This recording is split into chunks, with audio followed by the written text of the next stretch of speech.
an opportunity to be celebrated as a truly German artist. But his paintings were stylistically too modern, too challenging, similar to the international modern art the Nazis hated. His art was branded degenerate by the Nazi Party in 1937. Emil Nolde had over 1,000 works confiscated as part of Hitler's campaign against avant-garde art.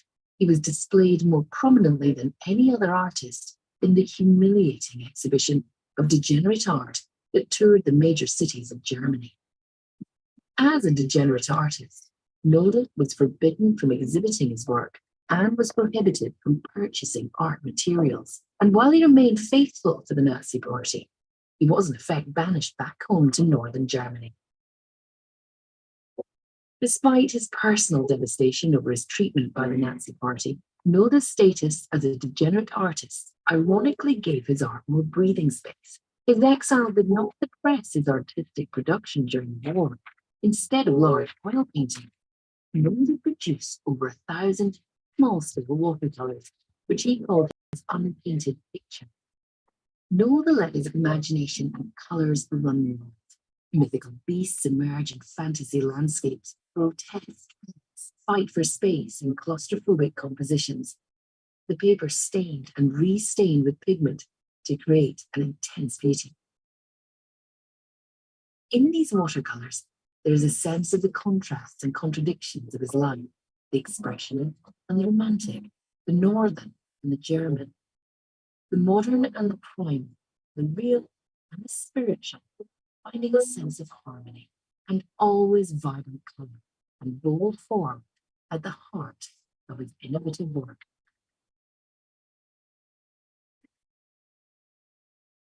Okay, I wanted to show you that one. And then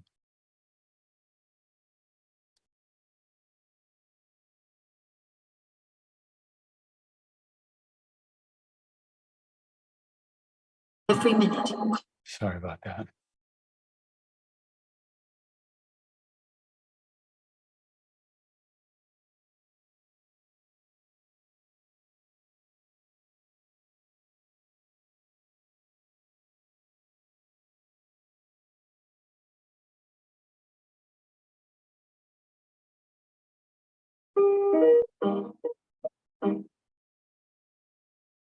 There you go.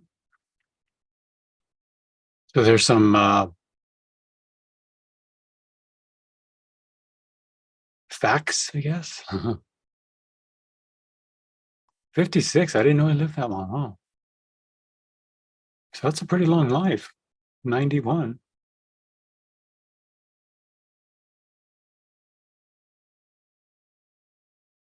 Okay, studied at the De Broek. And painting and printmaking. His work does have a very printed quality to it, his watercolors anyway.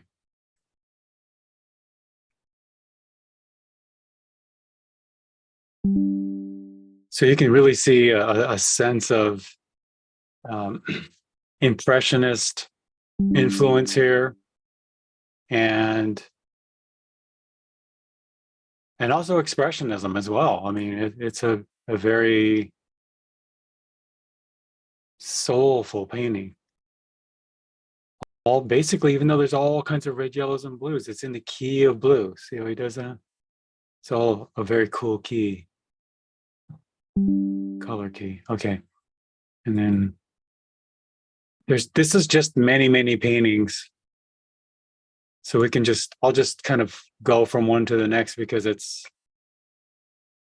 there's a lot here. And I couldn't find, usually I like it when somebody gives you kind of a tour of the artist, but I was having a hard time finding that. Look at this one's almost like a mythological. I can see like a serpent here and the boat and I mean, that's, basically surrealism.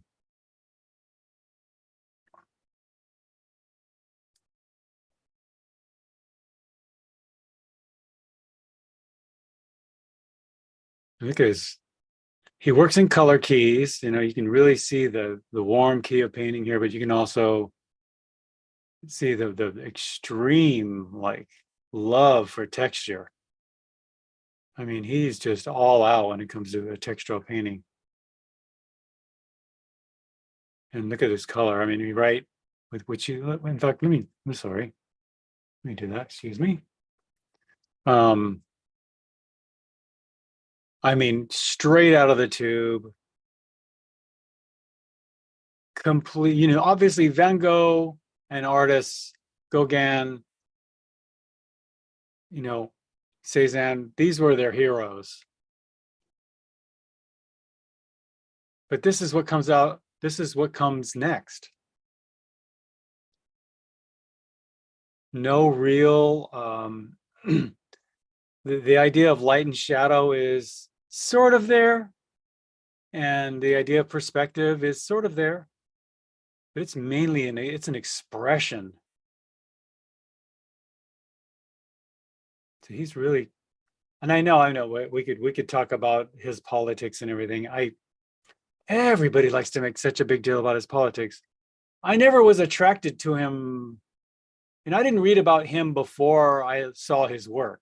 I just saw the work, saw the name, associated the name with the work, and just thought, okay, this guy goes right on the top of my list because it's amazing work.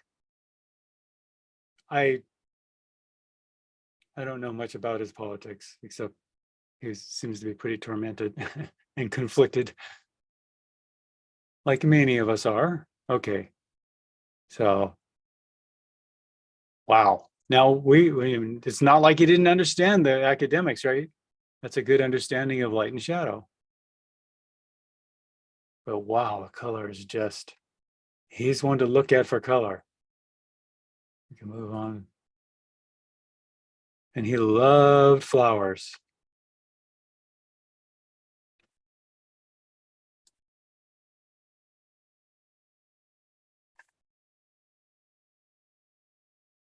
And you guys can ask questions if you like. No problem. More flowers. He loved these scenes. Pure expression. You know, you do get a sense of, you know, foreground. He is doing some overlapping to give us some depth, and there's depth in this painting, but he's not really led by it. And constantly telling these biblical stories, mythological. He is all over. He's a storyteller and a poet. You know, going from line to thick oil paintings.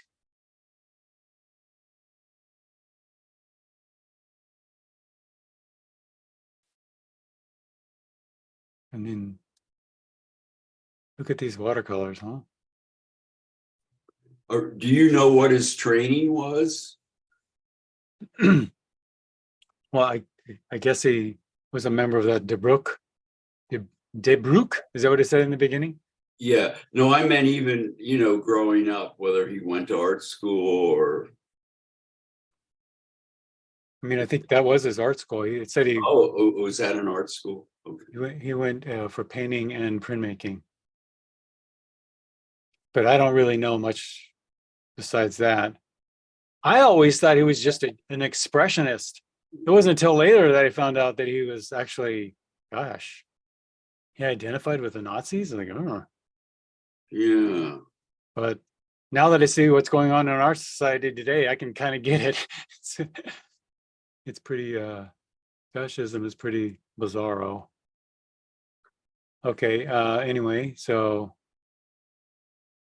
wow, look at that color. Apparently those fascists didn't like his work, though. Look at that. And they wouldn't even let him get art materials, though. I know, right? They wouldn't even, right. But he did when he I wonder how he did that. I wonder if he got someone to go get him for him or something. Yeah. And could you imagine? I'll bet you if they found out that they were getting him art materials, it would probably have been, Everyone would have been hung. Or I mean, whatever. Yeah. just.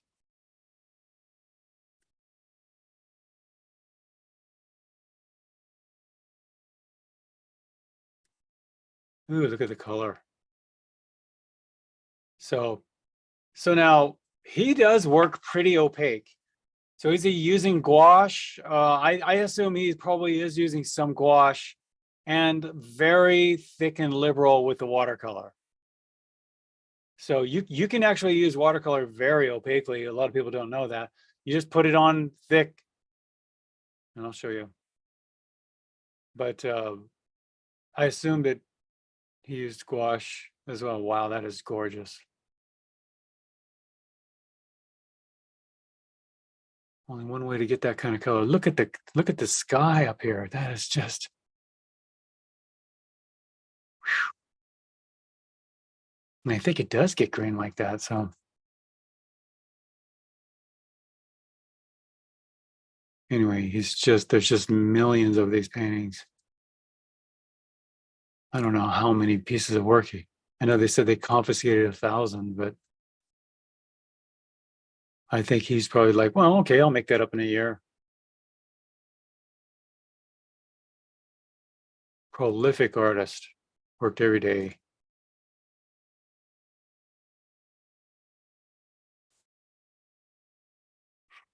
Remember that one? I think that one was from last time or something very close to it.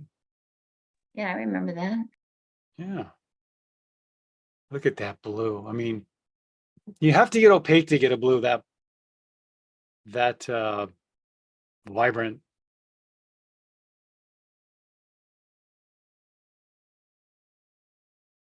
And of course, when you look at it in the museum, it'll look totally different than it does on here, but we get the idea.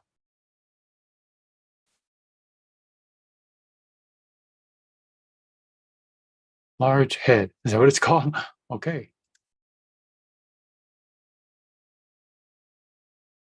Again, not really relying on traditional ideas of perspective and form.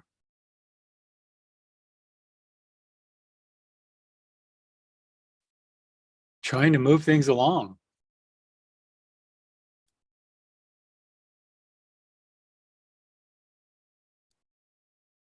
Ooh. Red, yellow, and blue, right? Okay, well, there's just so much here. I'll just flow through it. Here's something close to what we're doing. So we're going to work bold and wet and kind of fast. So that's why I have two there.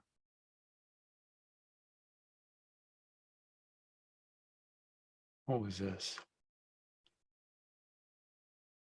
Yeah. Wow.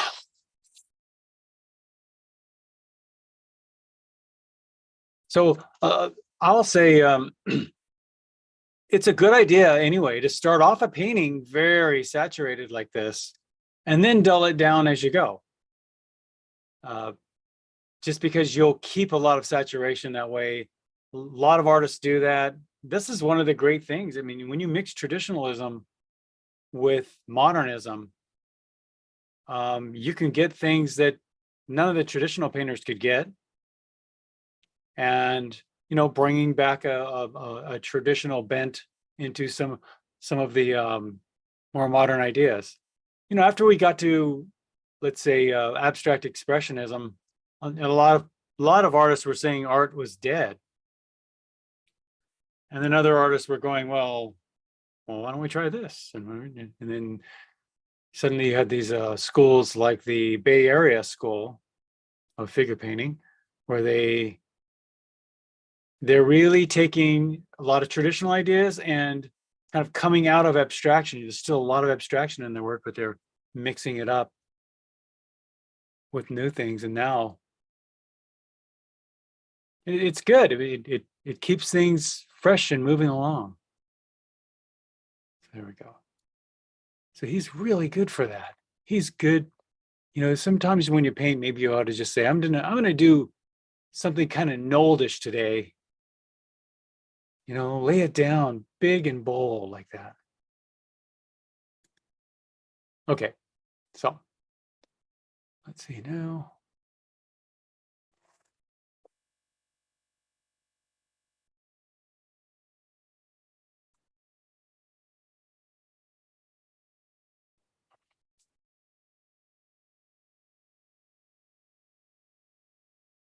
There we go. And what else?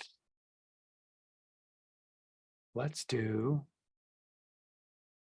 our little comps.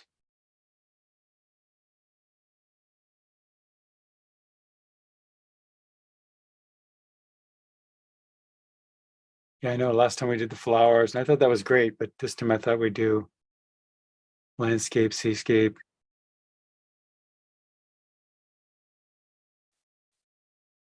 Okay, so how about we start off with the, I guess there's a boat off to the right. It says a long time alone.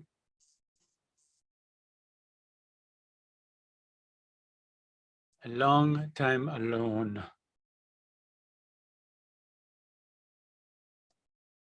So did he draw this out? I doubt there's much drawing in this piece. Let's see, I'll do it here. Just gonna go, I'll do it up here.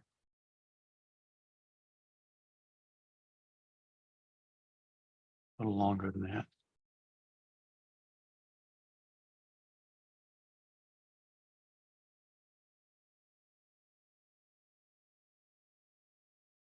And I say, whoops. Let me zoom in and crop in.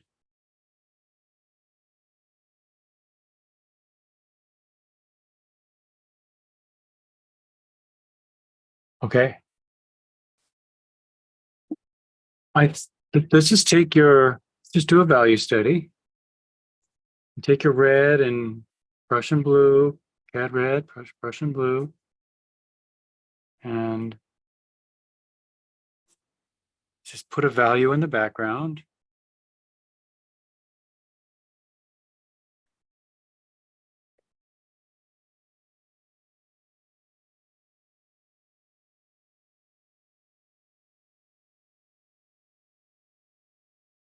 Right, and then let's take some dark stuff over here. Got this dark one right there. It might be hard to get the darks right now, so we will see about that. Just makes it a little bit thicker. Yeah.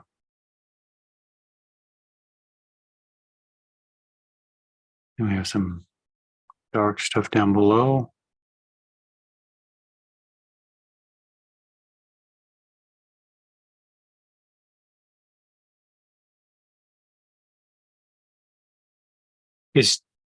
I think people like this. I mean, it's especially people that are learning, well, anybody really, because it really gave all these artists permission just to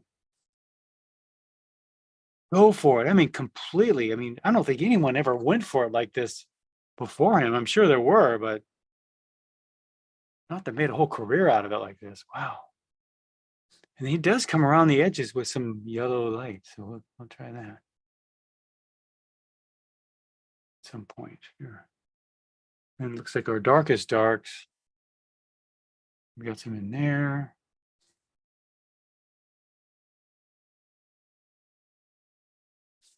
Down in here, in there. At the base. We have some sort of shipper. Something in there.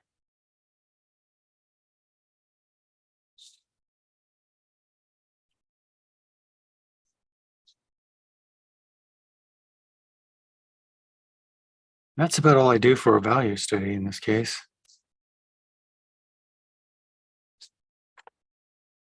And his piece, you know, he gets extreme values in this piece, but he's really all about color.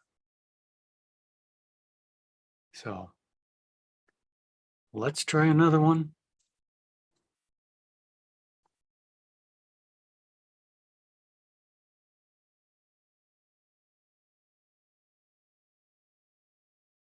Is that in the way over here? Let's see.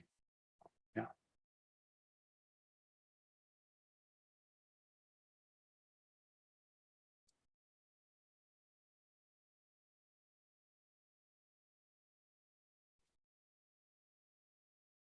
And probably ultramarine blue. I see a little violet in the sky behind the clouds. I'm gonna just try a little ultramarine blue.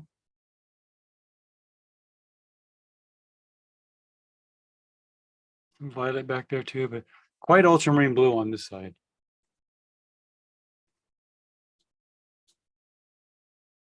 You know, if you don't get it perfect, it's mostly just about catching the spirit of it, you know? I mean, really, just gotta kind of go for it. So let's try some of these darker ultramarine blue up here. Then over here we get, I would add some magenta to that ultramarine blue. So just ultramarine blue right here. Up in the corner. And down here. I think in the finish, we're gonna have to wait for this to dry up a little bit before we get those in there.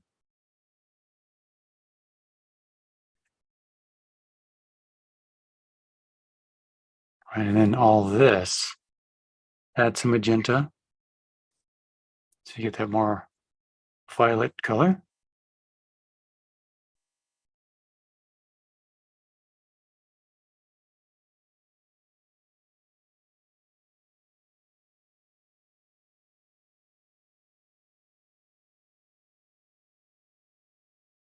And then it uses yellows and oranges, very complementary, this piece. So let's take, looks like a cadmium yellow. Right in here.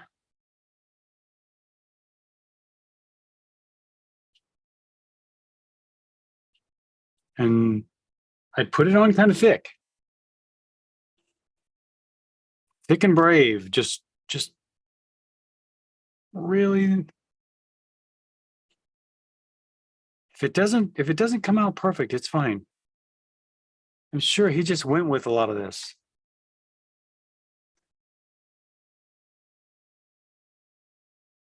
I lost a lot of my blue back here. Yes?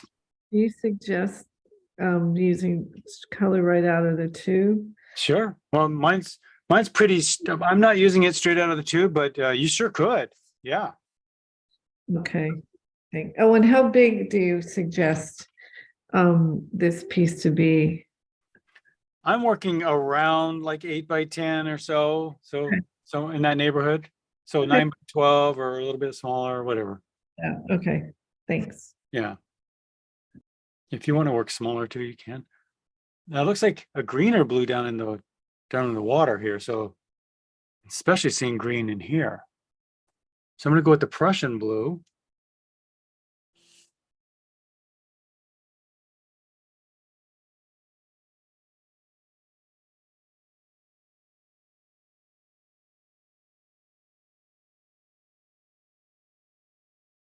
You know, I'm not using a horrendous amount of water either. I mean, I'm using a good amount because I want it to look all fluid. But, you know, again, too much can get away from you. And here, just remember the golden rule about painting. I was about to make a joke here. I could feel a joke coming on. Just do it right on the first time. Just exactly perfect on the first time. No. What I was going to say is about watercolor, the one that has the least amount, that's where the water will go. So if my yellow has less water than my blue here, the blue will flood into the water, into the yellow.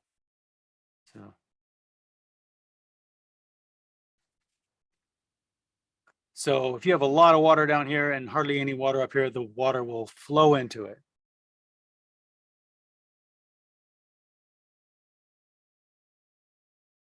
And probably keep a hair dryer handy. Would you? Sure, yeah. Yeah. Yeah. When you're, of course, I don't think he had a hair dryer, but he also had a little more time than we do too. Or if you're close to the outside, the sun is out today. I know, might as well enjoy it today, huh? It's not gonna be here, I guess. We got some weather coming in. So there's some orange. Sorry, I got such a little glare on there. I can block it. There we go. Little orange in there. And then a lot of the colors get kind of mixed in here. So I would mix your blue and your orange together and you'll get grays like that. In this area. Maybe a little bit more. And then with some of these little highlights around the outside, you do have to put those in fairly thick. So if you have some paint squeezed out, that'll work out good. But if you need to just squeeze it right out of your tube. Rob, do you think he put the yellow down first and then let it dry and then put the blue on top of it? Because it's so right there at the edge of it. It kind of, I can see some blue glazing over the yellow. Now, I don't know if that happened because the blue and the violet seeped into the yellow after, while it was drying, or if you put the yellow down first and then put the other over it. I mean, I'm not sure. Either way, though, I think it would be fine.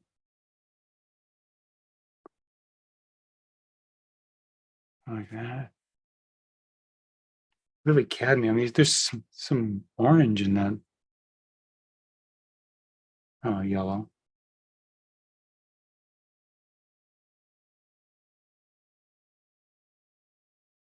So if you throw a little bit of red into it, there you go, something like that.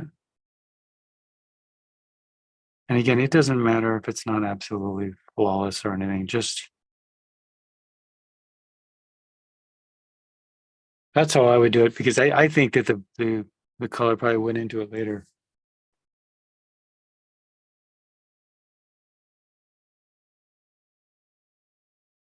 Usually artists don't throw the highlights down and then throw the cloud down. Usually the highlights are over the cloud. And I would think, I know he's not a usual artist, but I think they were probably done that way. Wow, his yellow has quite a bit of red in it. So maybe take your cad red, mix a little bit of cad yellow, mix a little bit of cad red into it. And again, that could still be the photo too, I don't know. But I'm going to try a little bit warmer yellow. Yeah, I like that.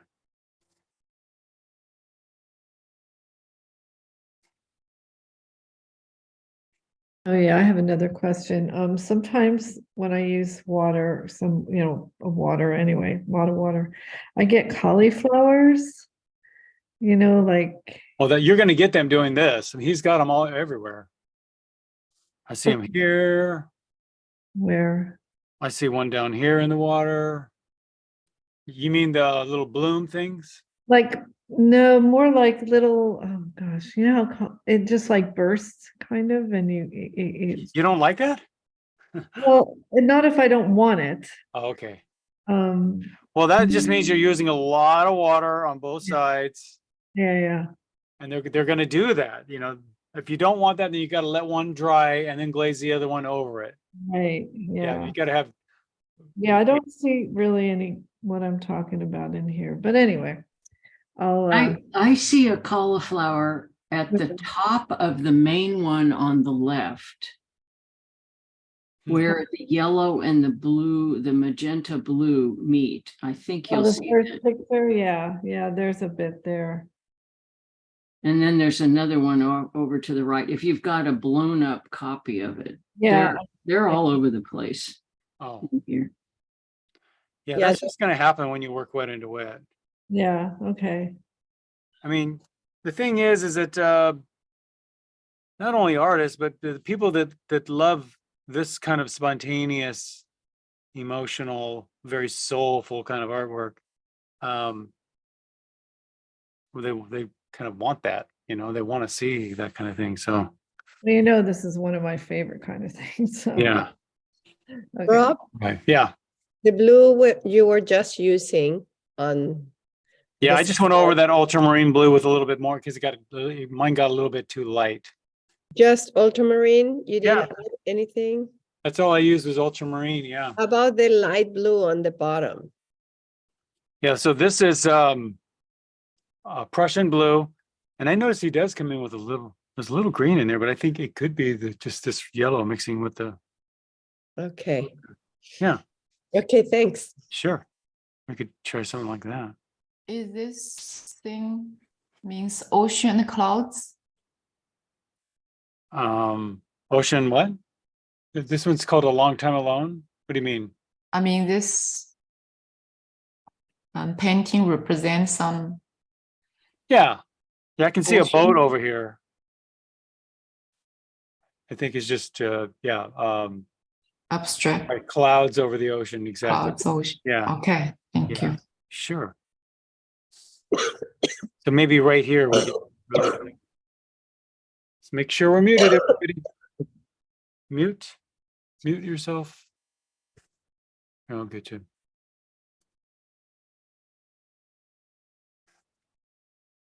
All right, and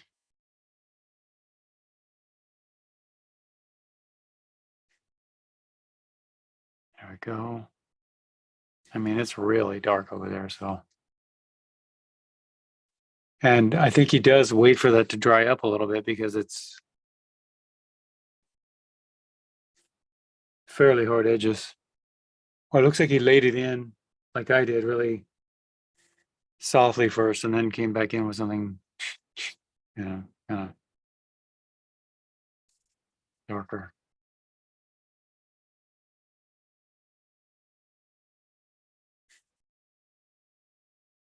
Yeah, it wouldn't surprise me if he didn't draw these, but we can draw these in if you like.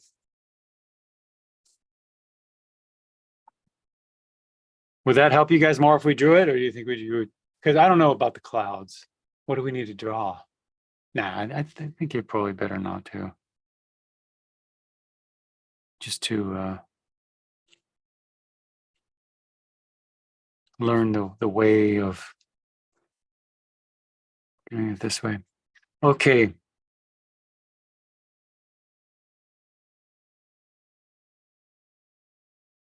So yeah, even to get those yellows to be that nice, he is waiting for it to dry up a little bit.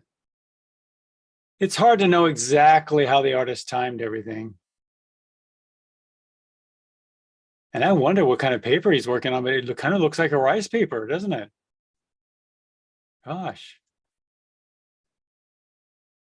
I couldn't find any of that. Who knows? He's probably just working with anything he could get his hands on.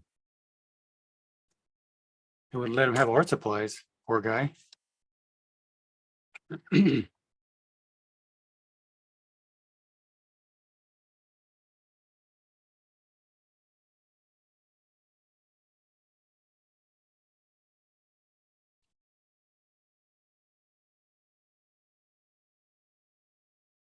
Yeah.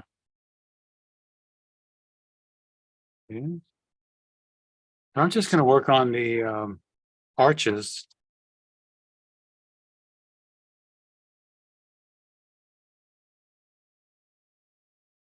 Oh, did you guys want a picture of that? Sorry. Do you suggest wetting the paper a little, like with a spray bottle, light spray? Um, Kind of your choice, I guess. let's see.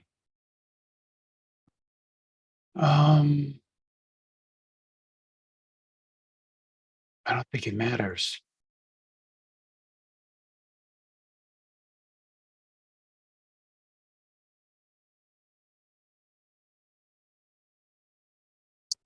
It could be good to do that. Yeah.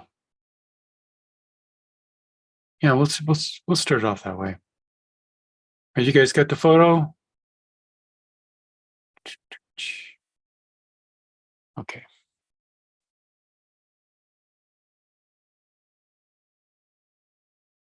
And let's see.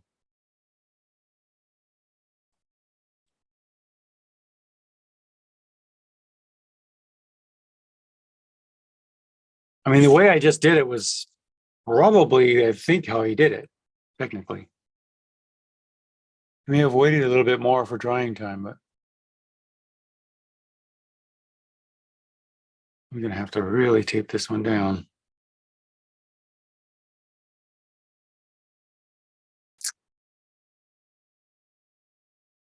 Sorry about that. Let me mute myself.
Rob, you're still muted.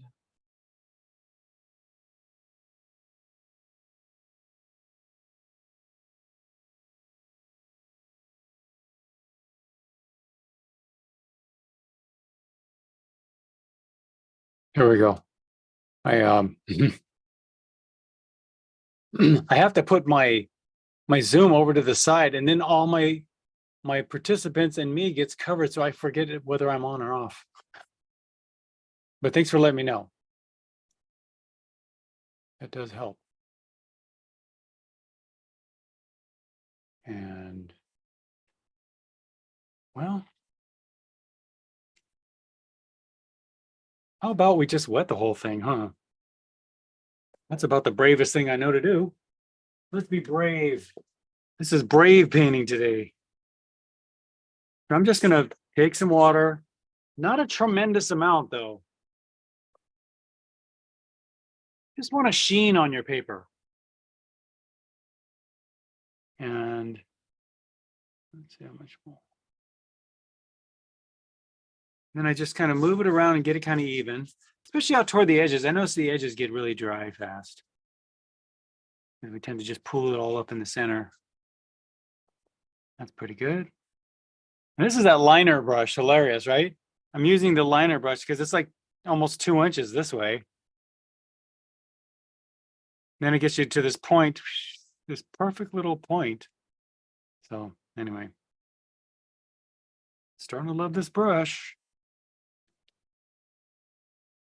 Okay, so wherever you see it really pooling, like in maybe in some little valleys, just kind of lightly dab that water out of the valleys. So it won't pool so much. Mine's already getting dry out toward the edge. Okay. I'm just going to take some ultramarine blue and just, don't even mess around. But mess around.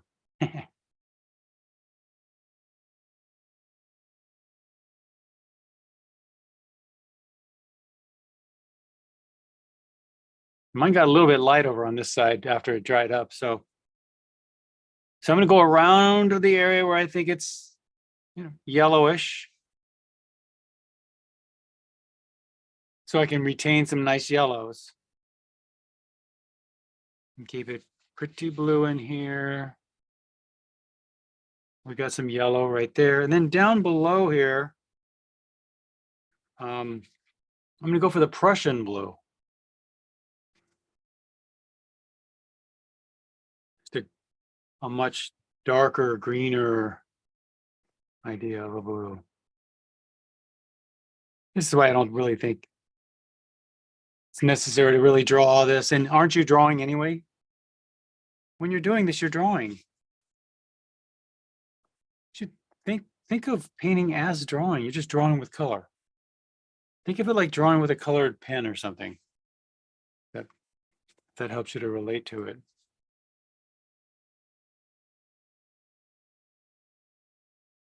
But I'm pretty sure he threw it out like that. Really.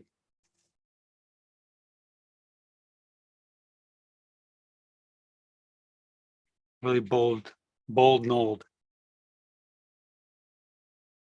And he has this little drop of yellow down here at the bottom. I don't know if that was intentional or not, but I'm going to throw it in there.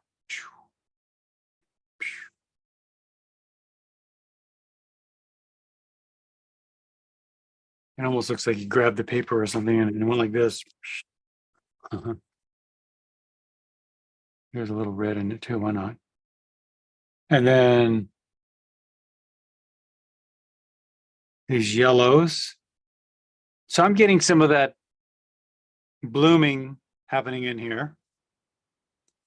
I actually don't mind it. So I'm not trying to do this perfect copy. I just want to capture how did he do that method and what was he after? Because I love all this stuff. So I'll let you do it your way. Now I'm going to come in with a cadmium yellow and try not to mix it with the blue too much right away.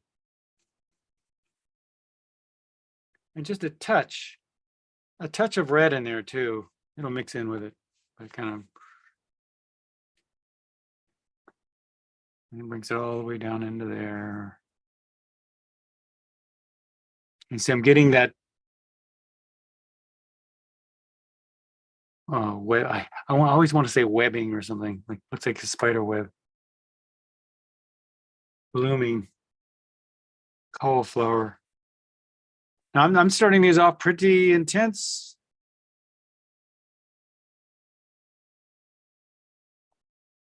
It's just pure right out of the tube. Stuff going on there. Maybe he did go like this, huh? Maybe you're right there, Phoebe. Well, you could try it that way if you like.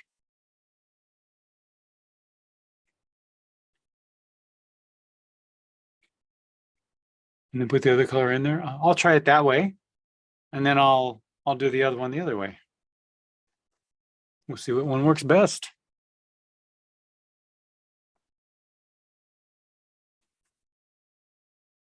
Let's get some of that ultramarine blue and let's just put that in there.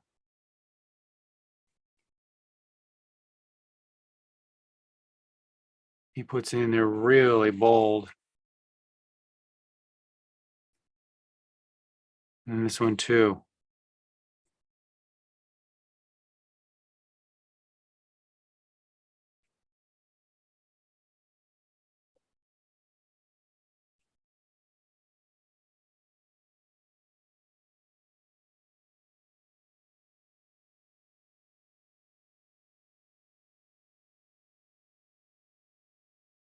This dark. Maybe this dark on the water is a reflection of this cloud. I don't know. It looks, and I thought my background was dark enough, and it looks like it's not. But it is still wet. Maybe I can push a little stuff in there. First, yeah, maybe I'll just do that first here. I'm just going to make all this darker. It's just ultramarine blue.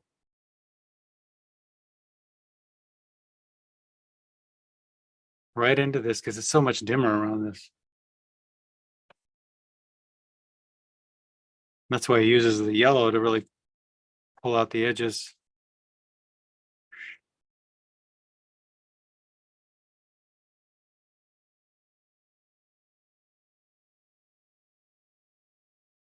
Yeah, a little darker. And then this, we got this violet over here. I'm gonna just take a little bit of magenta.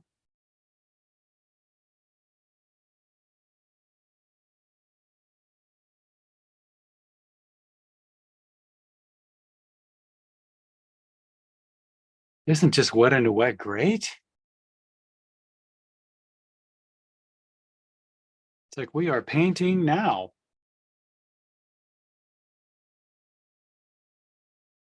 Now he's getting some hard edges around the outside, which tells me that probably waited for that to dry a little bit. And my yellows are a little more vibrant than his, so that means he mixed probably a little bit of oranges and magentas into the color. See, even the magenta here will give you something in the orange family because it's red. Yeah. So he's getting some red, I mean, some sort of orange out of that. And then he gets really orange in here.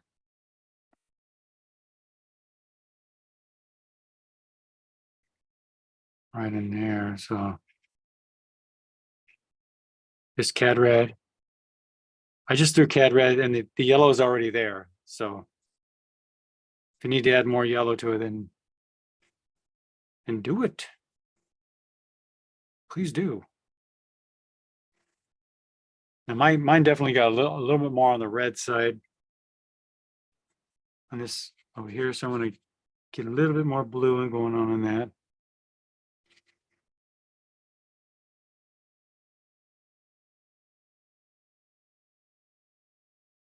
And one thing I can tell right off the bat is that he's doing a lot of mixing on the paper.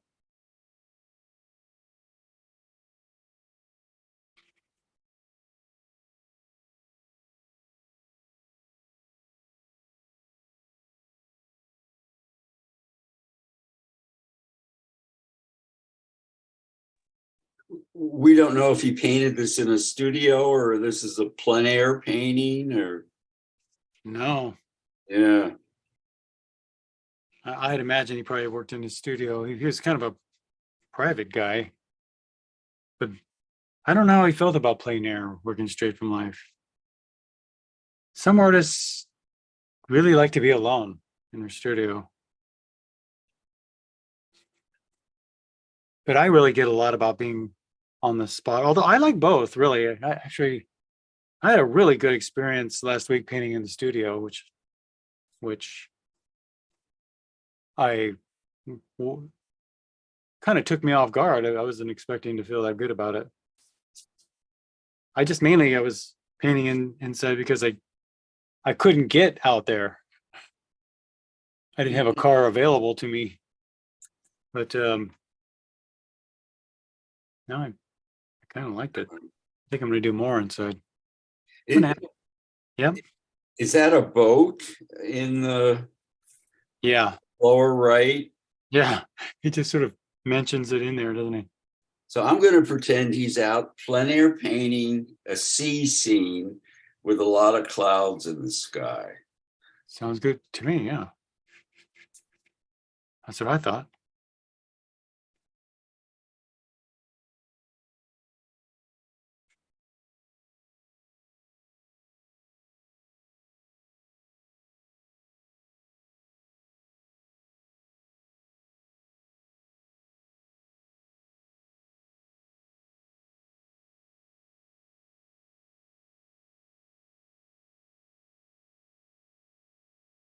By the way, with your old paper towels, this isn't a one from the other day. A lot of times they get so wet, you just want to throw them away. So you just chuck them. But sometimes I just put them in a little basket and they dry and then I use them again. So, just a quick little. Yeah, no, that I know that works. Yeah, because they just get so wet, you think, oh, they're not usable. But then, I mean, this thing's got still a lot of use in it. So I just let them dry out and I'll use them twice. Yeah.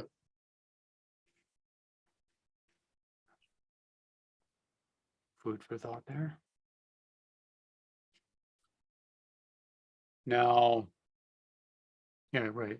So looks like probably Prussian blue and cad red. Or if you have a black for the boat, go right ahead. I would just paint the boat like this.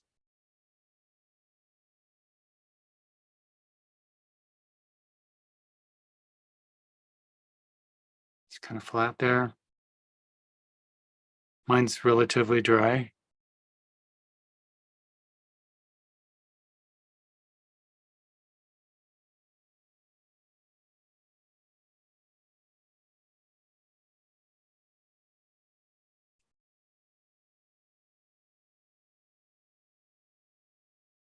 And it looks like right below it's a little bit darker. So it doesn't stand out so much. I'll just give it a little bit of, whoops, that was a lot darker.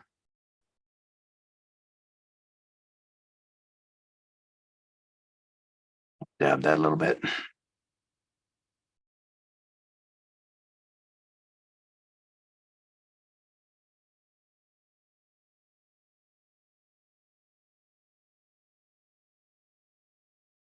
I'm going to leave that. What I'm going to do is just dry it and then come back with some little hard edges if just to show you how to do that. He's really great. If you want to learn wet into wet, start with Nolde. That'll make you brave right away. And by the way, he's not afraid of opaque paint. I mean, he just throws it down there. He doesn't let anything, any sort of rule get in his way. Okay. Yes, he used rice paper. Oh, okay. Thank you. That would have been nice to know. Well, maybe I'll switch on the next one. I'll switch to a stiffer paper. I don't have any rice paper with me. Darn it. I have some nice paper. Okay. What do you mean by a stiffer paper? Maybe my mixed media paper or something. Something harder. Not so absorbent, but I don't know. This seems to be working Yeah. nice. I get it. Yeah. Yeah, those of you in landscape tomorrow, I want to use the mineral paper. So, okay. Well, if you want to play with that, go right ahead.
Yeah, that was wet. But that pulled out all my little wrinkles.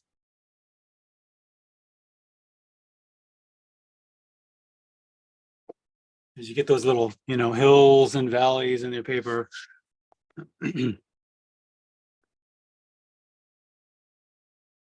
So now that it's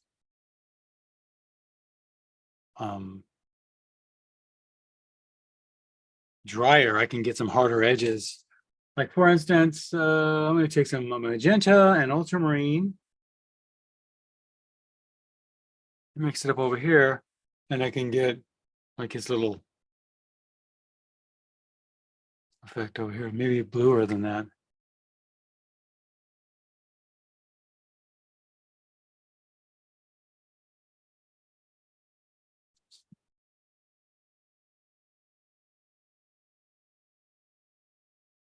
Yeah, it's a little bluer than that.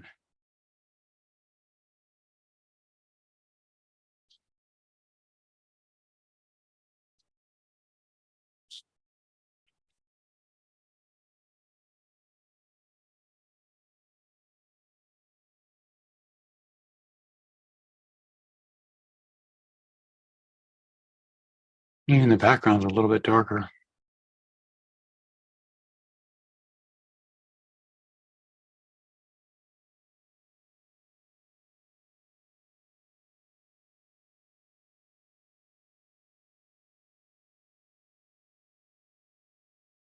I can do if I want to keep, if I want to retain that edge, I can just dry it up a little bit. Come back, hit some more violet.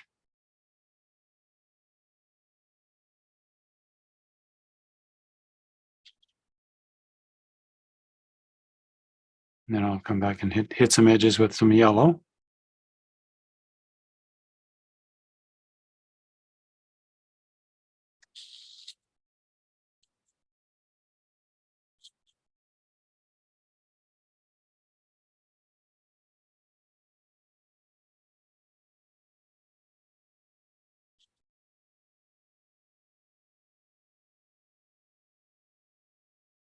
There we go.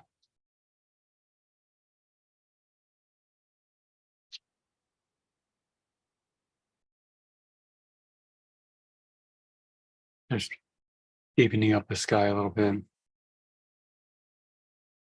So for some of these yellows,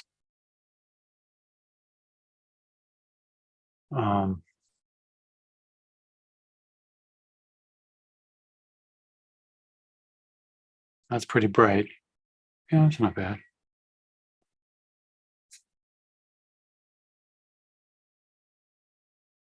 I like that.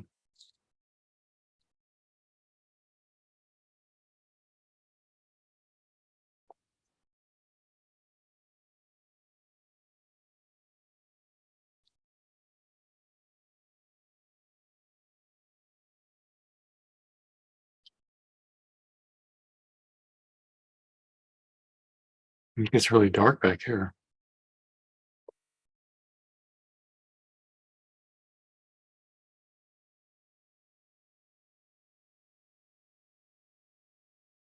I use ultramarine blue and magenta right here, just a little bit darker.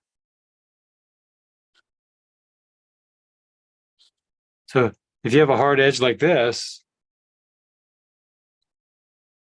and you don't want it, just take a little water around the edge and diffuse it. Same with this edge here. I want it softer. I just add a little water on the edge and it goes into the water. That'll make your dark lighter though.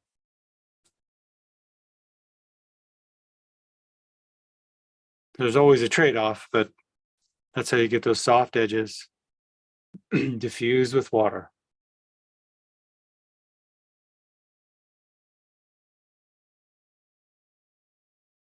And here we've got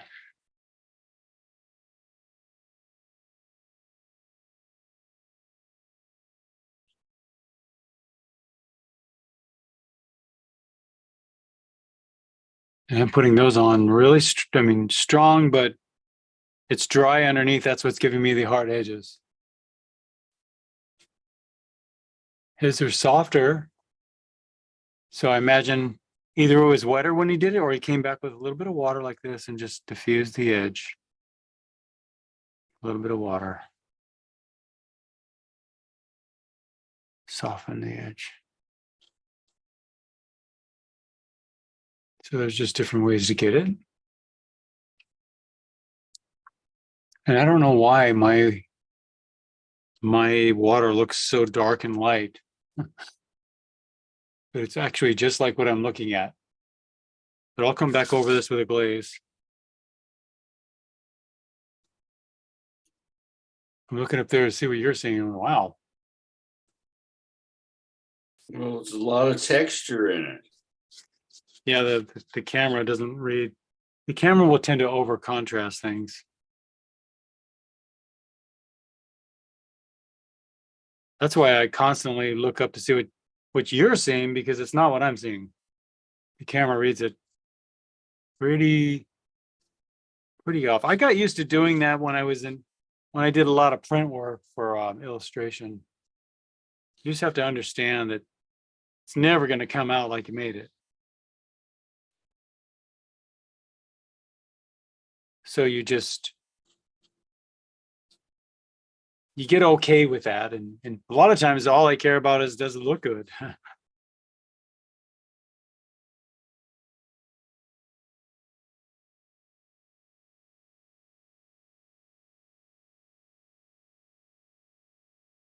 And a lot of this is a lot darker. Come over that with a little bit of blue, a little bit of magenta in there.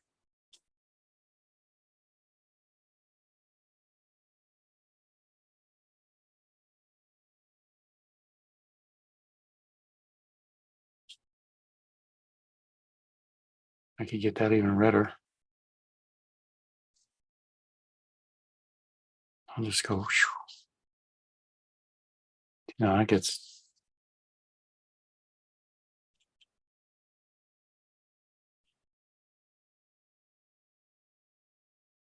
So again, I throw it down. I thought it was going to come out right when I first did it, but then, depending on how much water you have on there, it'll do whatever it does. There we go.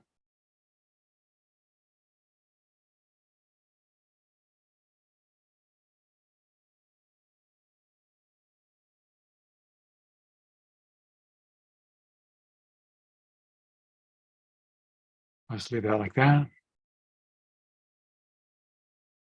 And there's a little more ultramarine blue in there.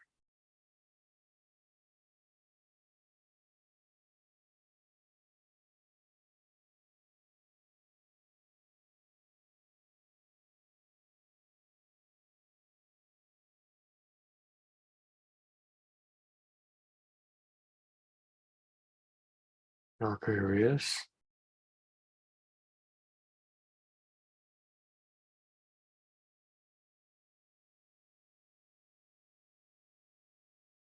And then he gets kind of greenish in here.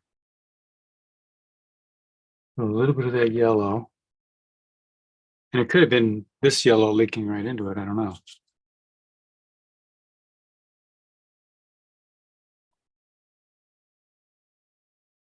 Let's try the other yellow. It's very little yellow is what it is.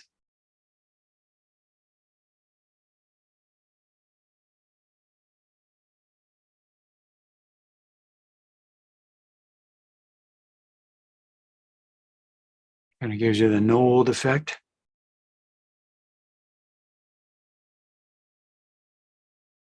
So I'm going to dry this one, and then let's move on to the other one. I want to move today. Look at these little highlights. If you have to. It's better to do more of these than it is to labor over one. Even these little guys are fantastic. So good medicine. Okay. I'm going to tear this off here and we'll get moving.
Remember this one?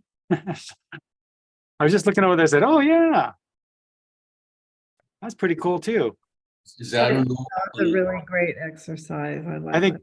I think this was a Fauvist day we did in the landscape. Yeah. Oh, I just looked at that and I yeah, thought, oh, that's I remember that really- one. Yeah, Yeah. that was fun. I know, huh? I Ooh, want you to have fun like this. that was just a little from a bit different. photograph. All right, so let's see. I just happened to see it, and I have such a pile back here. It's ridiculous. I just organized it last night, but it's a lot of paintings. Okay.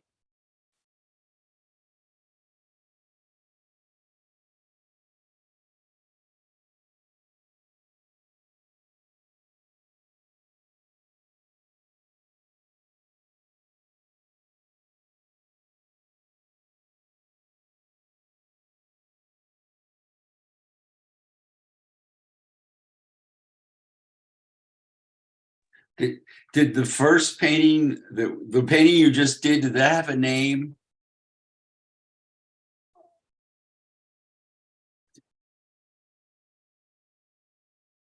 I don't remember. Okay. I believe it's Long Time Alone. Well, Oh, this one. This one, you mean? yeah, yeah. the one. Along. It says it in the title of the picture. Yeah. Okay. I thought you meant. I thought you meant this one. This one's called Bovis Landscape. How boring. Like I think it was Tuscany or something. Tuscany. Color. Okay, let's see.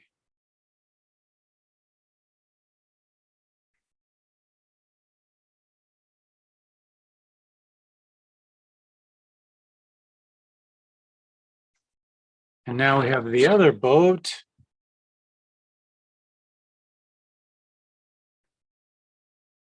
Let's do that. In fact, I think I'll just, I don't know why I use a pencil. I'll just use a little ultramarine blue here.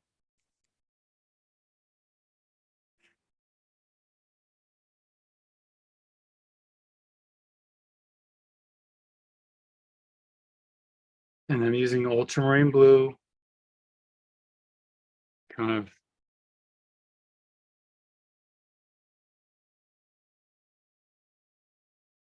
Oh, I'm sorry. I'm going right for the color, aren't I? I'm sorry. Oops. Gotta do the value first. This is one of those days when maybe I should skip right to the color. I don't know. I got the Prussian blue here. Okay, I'm gonna do the value first.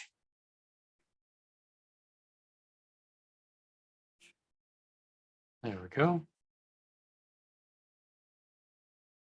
Quite a bit darker out here, and it's pretty dark. So I think I'm gonna go for a little bit more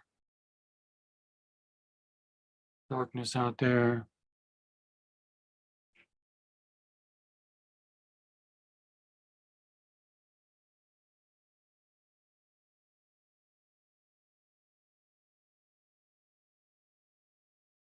A pattern kind of like that. I'm gonna come in with, man, that looks like almost a lemon yellow.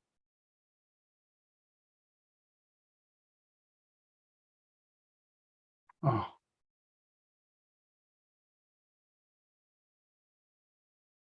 Oh, let me zoom in on this, sorry.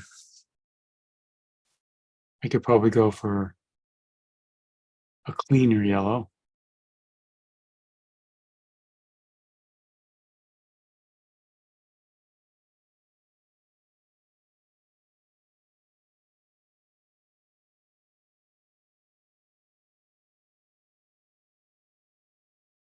And just take it right down into the water.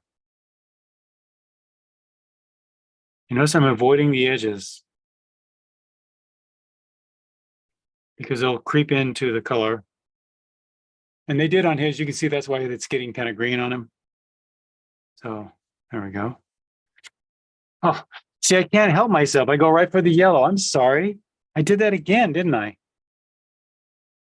Gosh, if I'm not concentrating, I just can't do value studies. What is that? Maybe you don't like value studies. Well, I do. I do. But in this one, I don't think the value study helps that much. Do you? We'll just do 2 of these. Hold on. Because we're going to go through this fast. Do I? Well, I get it. I get the values in the color. So. Okay. And then you do have to wait for this to dry up a little bit to hit that. You can tell now he came back later and staged this with some of those blues that are going over the yellow and giving him green. So he glazed that to get some of that. So as far as a value study goes, you know, let's just put this in here. Why not? Let's just put that in. Very dark.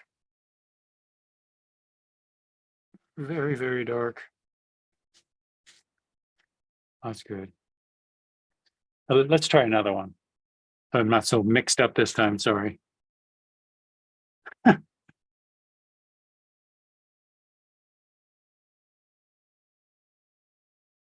Feel free anytime to just go, Rob, it's a values. Rob, it's value.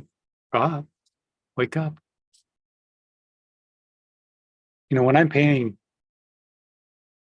Sherrill will come up to me and she knows not to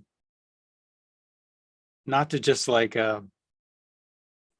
yell, hey Rob, you know, because I'll probably fall.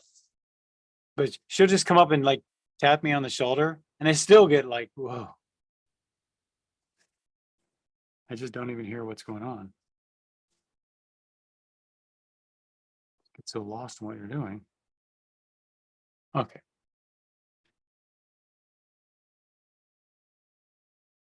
You could draw it out like that if you like. There's a little bit of something like that.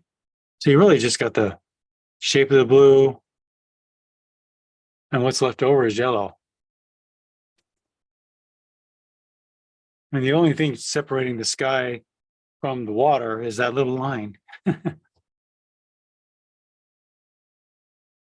Which tells me he probably did the blue first because there's all that blue in his yellow, but I don't know why. It probably doesn't matter. Let me see. I'm going to try doing let's do some lemon yellow here and see how we, well, it's not bad. Okay. I'm going to put it in first.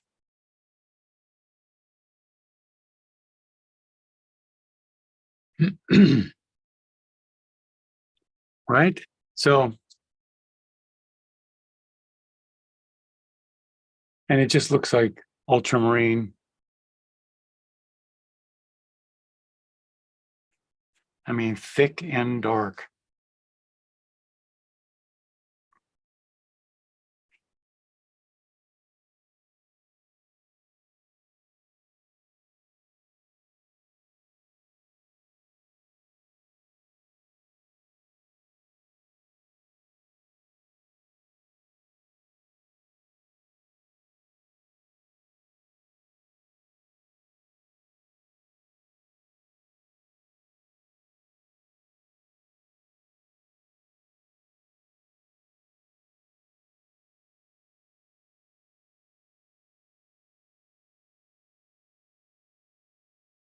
And he's got this really subtle line. There's a little bit of red in it. Little cat red.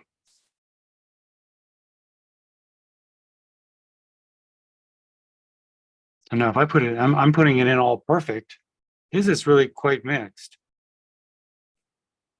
So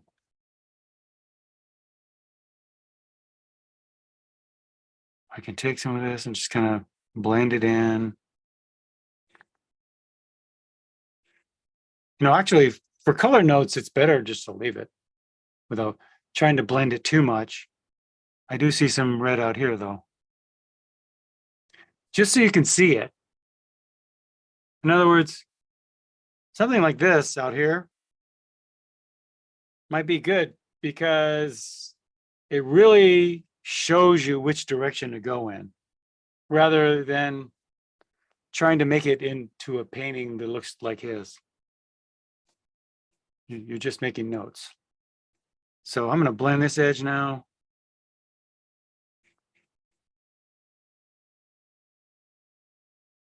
And he gets quite a bit of those little greens in there. I mean, he gets really organic around the outside edges. So, I mean, that's a lot of water.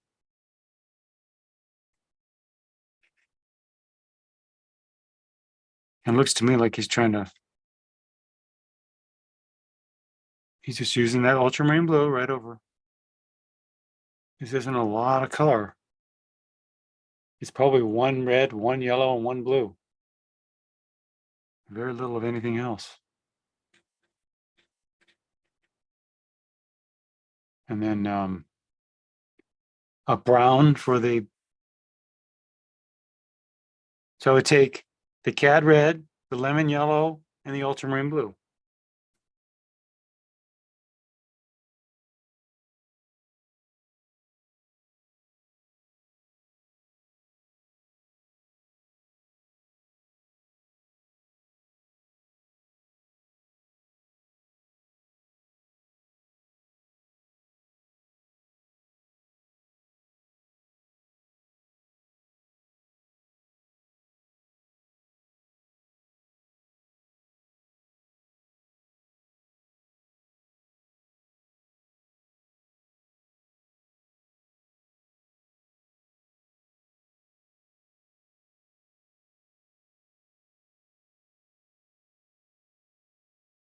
So it comes in pretty dark. And then for the sail, it looks like it's a little thinner, a little more watered down.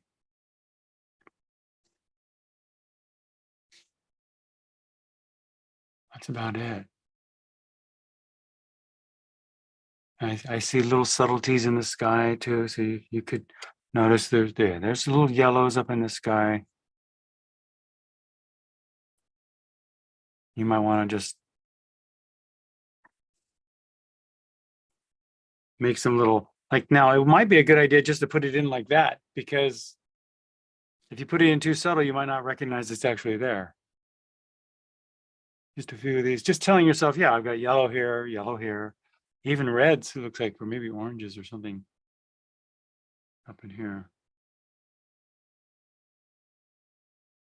Trying the cad red up in there, because that'll dry dark and on there. All right. In other words, I don't see it that intense, but I want to let myself know that there's something there that's pretty. There's a little deviation in color there, headed off to the reds, and then I'll settle it down in the finish. Oh, we still have plenty of time. Plenty time, especially now that you're all warmed up. You got to really push these things down.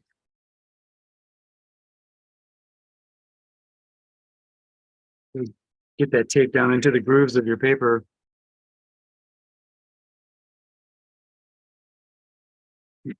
Or it will come up on you.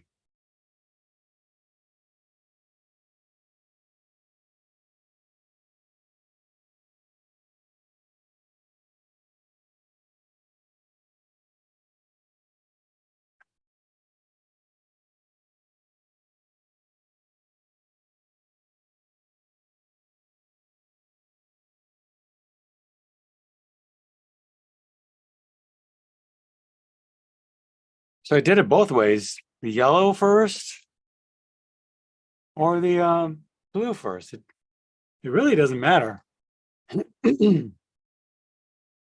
I can't tell. You know, maybe he did wet the paper first and did it all like that. We could try that again. Oh, you know, we actually on the, yeah, we'll do that. Yeah, we'll do that. We'll do that. Let's just wet this thing down here.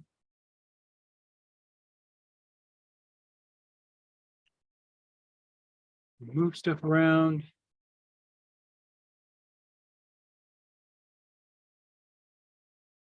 Especially out toward the edges. I don't know why I don't get enough water out there. I just moved from the middle out to the edges.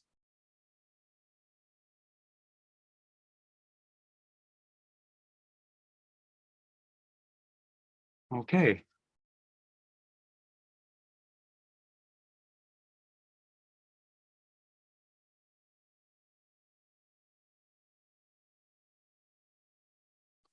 I think I'll start off with the ultramarine blue. And it is big and bold and brave. That's very dark. So really, really cake it on there. This is so fun.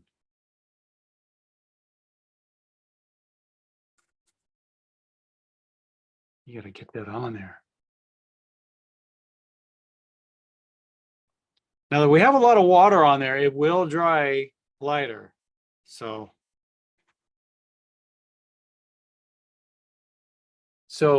don't be bashful. I need more paint.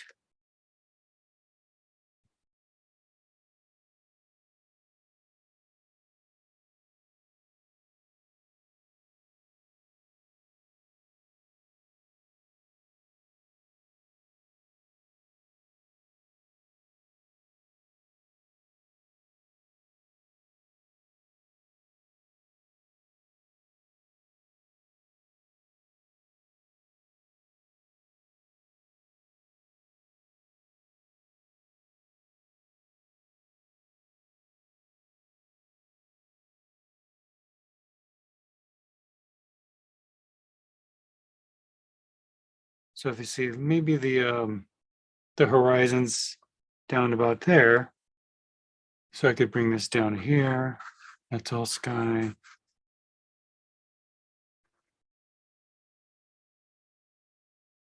And again, you know, if it's not perfect,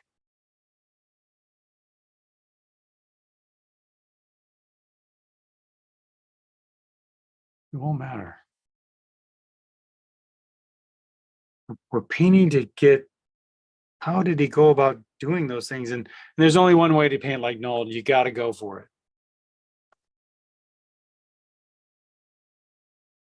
And this is how you get the stuff that you just can't get any other way.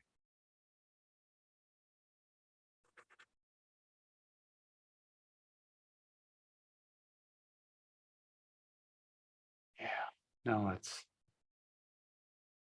really clean off that brush. Go for some big yellow. You know what I'm going to do? You talked about squeezing it right out of the tube. Let's do that. Look at that. Okay, that's Nolde. It doesn't get any Noldier than that.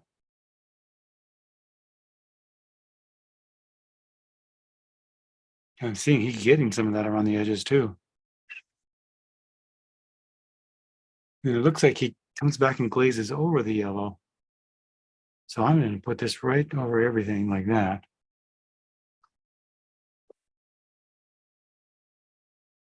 And it's getting a little too wet up in here. So, because I got a low in the paper. So I'm just going to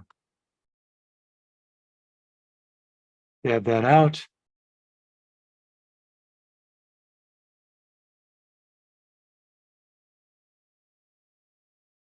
And my yellow looks so warm up there. It looks very cool here though.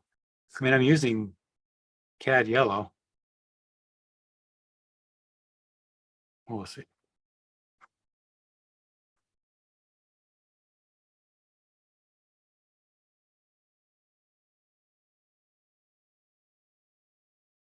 Look at those edges. Woo.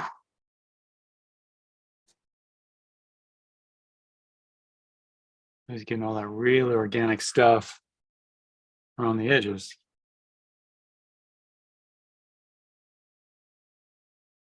And then just live with what happens around the edges. It's great.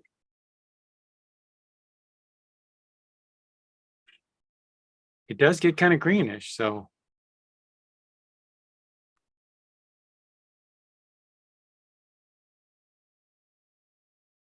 So if you pull a few of those blue, these where it's mixing, you can just take a few of those in and out. So it's not so perfectly yellow. And we'll see.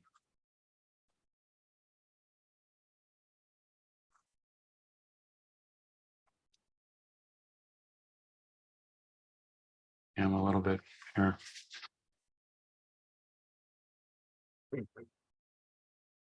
So there's something I'll if I wanted this to be a little thicker here, I'll just take that, like that.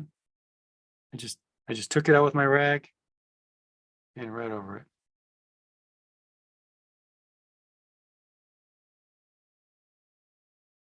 I'm pretty sure that's how I did it.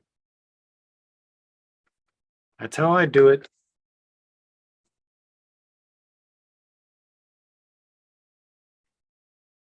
And I do see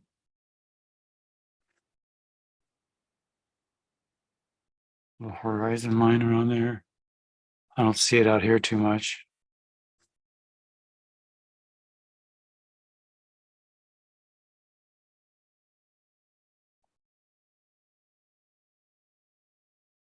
And while it's wet, I'm gonna hit, I see some yellows in the water, little yellows in the sky.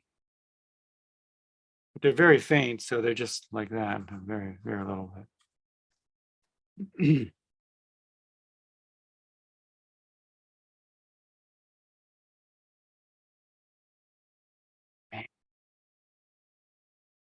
I gotta go darker with that sky, don't I?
So even though we're putting in masses and working our way around the edges and maybe pushing some edges out into the sky or pushing some sky back into it, you're really just working with mass. So they call this drawing with mass.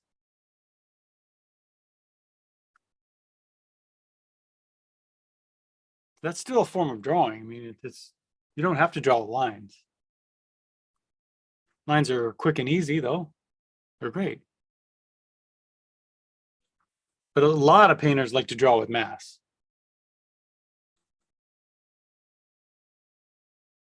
There we go. I just love these edges. I don't think I want to mess with them. Let me show you. I know he gets these edges, so, but is that the cauliflower edge? I love that stuff. So the only way to do it is to put two colors next to each other and let the stronger one overpower the weaker one. In other words, this one, it's not that it's darker, it's that it has more water in it. and it's overpowering the weak one. I could definitely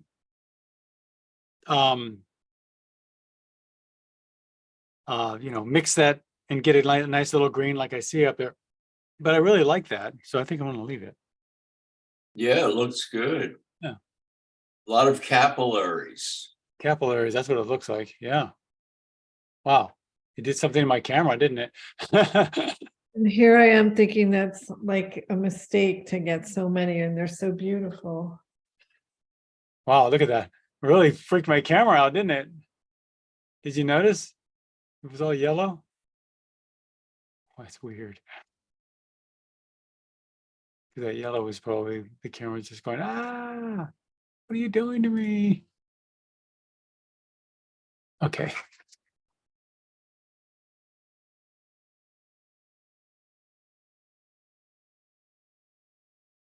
Yeah.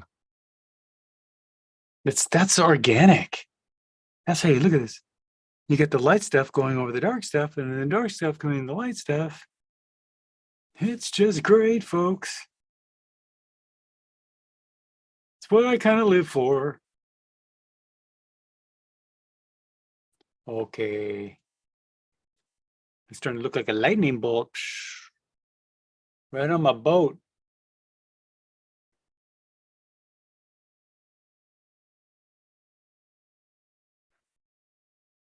And there's some warmth along the along the horizon here. Put some of that in there. That's just cat red. You paint it right through where the boat is and up into here.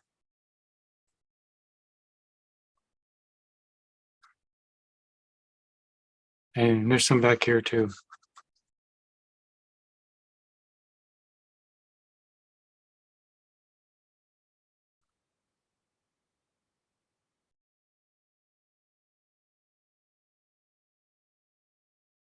Ooh, it's gonna web out into it. Nice.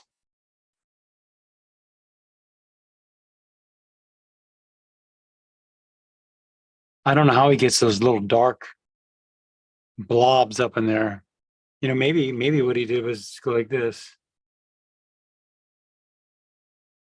and just with a lot of paint. I'm taking it right out of the tube here. Huh. And then, Or maybe he outlined some of the yellow with the blue and then it bleeds into each other. that sounds good. Outline the yellow with the blue. You're right. That's probably what happened. Yeah. Or a big drop of water on top of the blue that's over the yellow.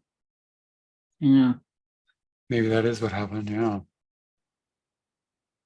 Suddenly my yellows are all so, even my hand's so warm here that threw my color off. Let me, here. There. That's better. Isn't that weird? That's really weirding my camera out.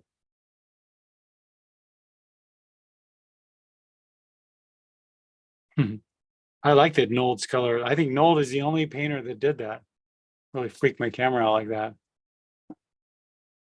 I don't know how to deal with this Nolde character.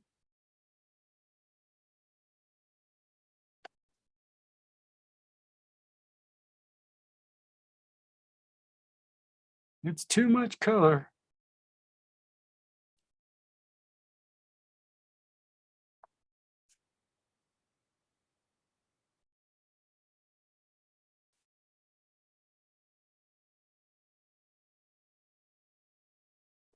So it's still pretty wet.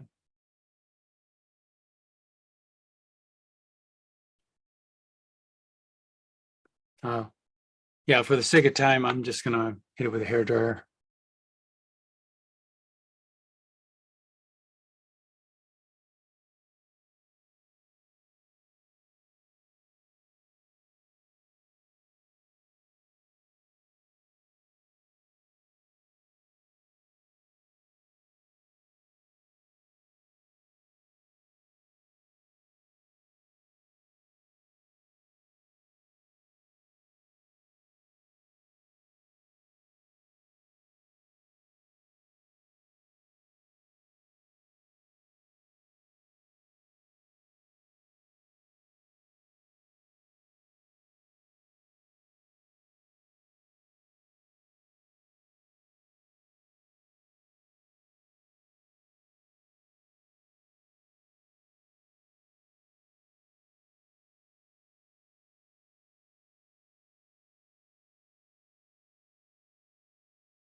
Okay, what? It just keeps making mine look so orange. Even my hand looks red, see? For some reason, these colors just shift my camera off into the oranges. Because if I go like this, that brings it back to a cooler. And then I take it away, it's not so orange. And my hand's not so red. Weird. So whatever, I'll just keep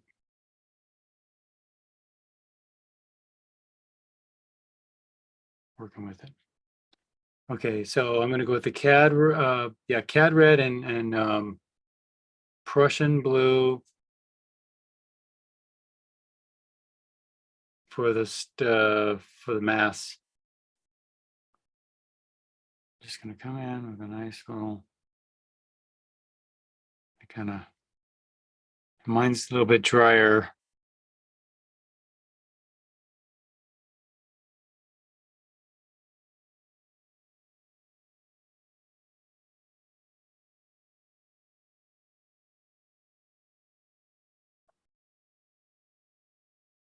And then if you like, just thin your paint out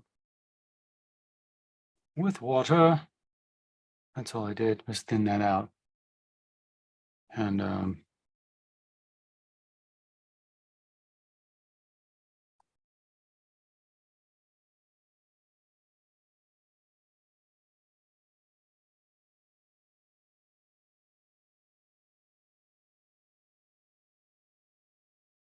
you got some other gray things happening back there.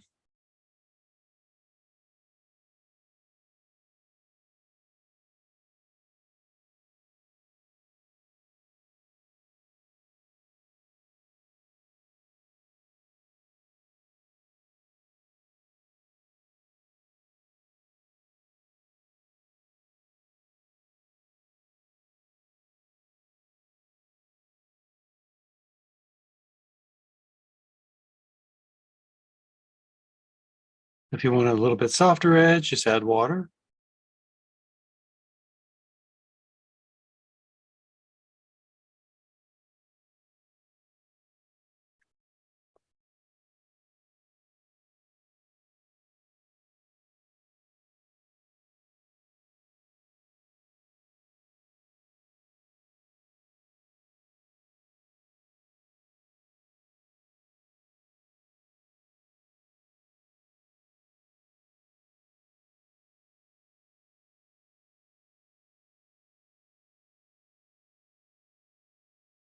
It really hits that horizon.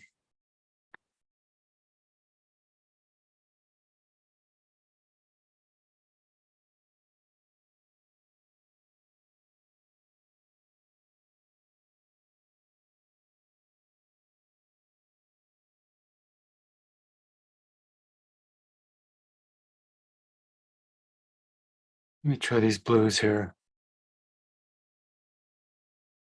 Kind of greener. It gets quite green in there, so you might even want to try your Prussian blue. This is a mixture of Prussian blue and ultramarine. And these look like really quick, fresh strokes that he used. It looks to me like he's using them to just stage the thing. He's just kind of going, okay, I need this darker over here.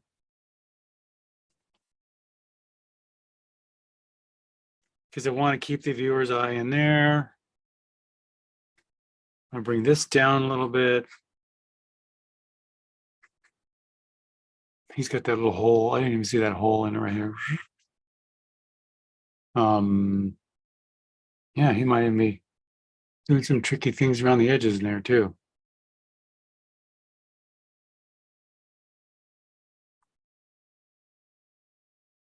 So I wanted something like that. Hit it. That's pretty hard edges. So then if I want to soften them, just come around them with water.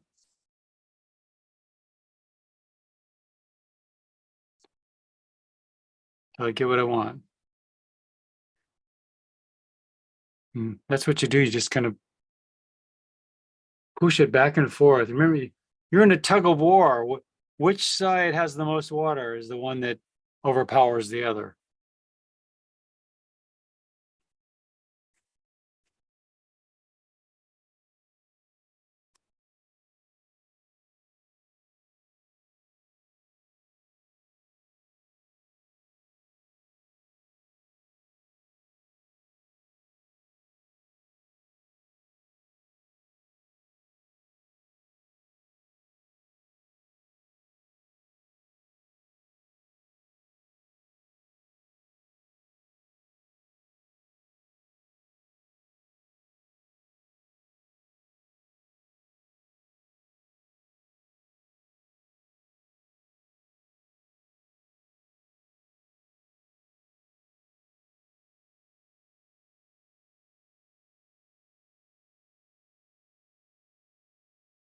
You get some worms on the water too.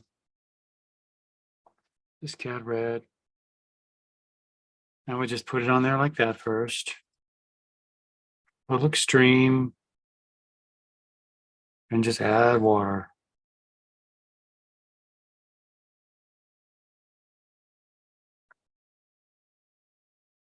Just soften edges with water.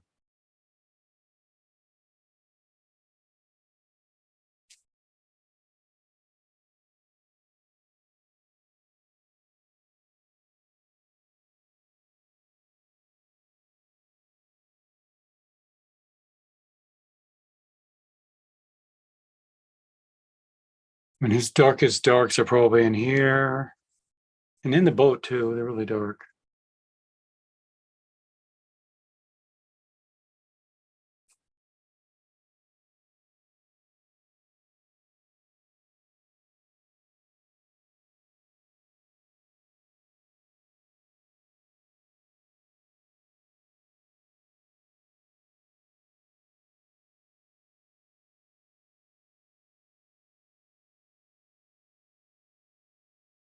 Or else.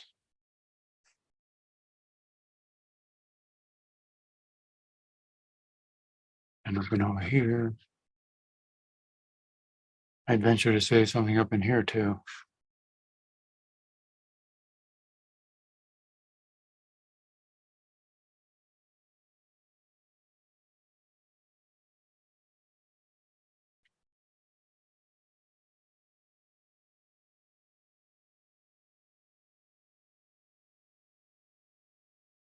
I say anytime you want to lose an edge, just come back with a little bit of water.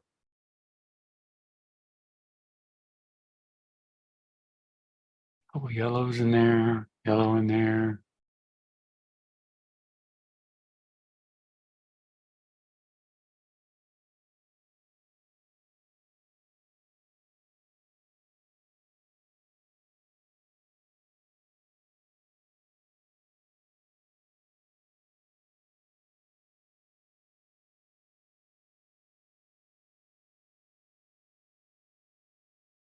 And a little bit darker.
However, he sort of signed his name.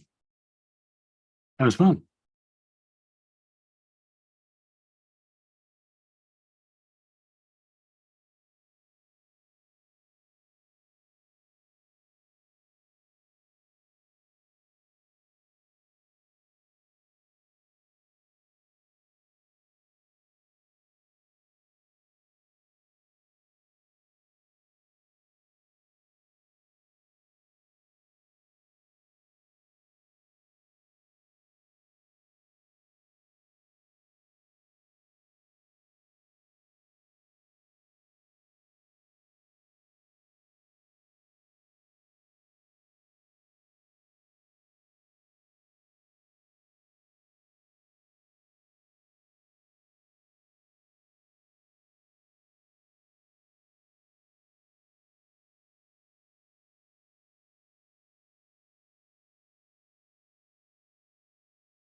Okay.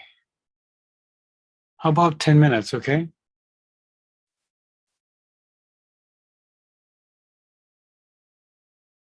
Yes. Okay. Thank you. And I'll do the crit in 10 minutes. Okay.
Okay. Plenty of people. All right.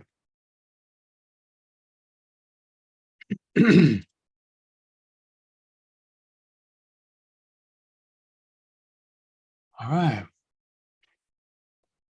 I didn't even look to see who this was. Hey, Lily. Oh, you did both of them. You know, I should have asked you guys to turn in one. Sorry. It's okay, though. I'll just do one, okay? Or I can do two really quick. Maybe I'll do that. Are you there, Lily? Yes, I'm here. Okay. There you are. All right. So it doesn't even look like you drew it. Did you just draw it with a brush?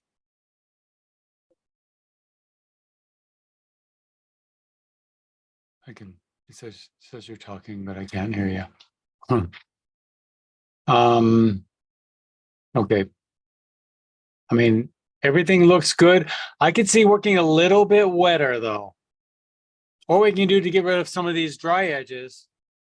And I know he had some, so that's fine, but it's just take a wet brush along the edge when it's wet. Right now, I don't know if you can smooth off any of those, but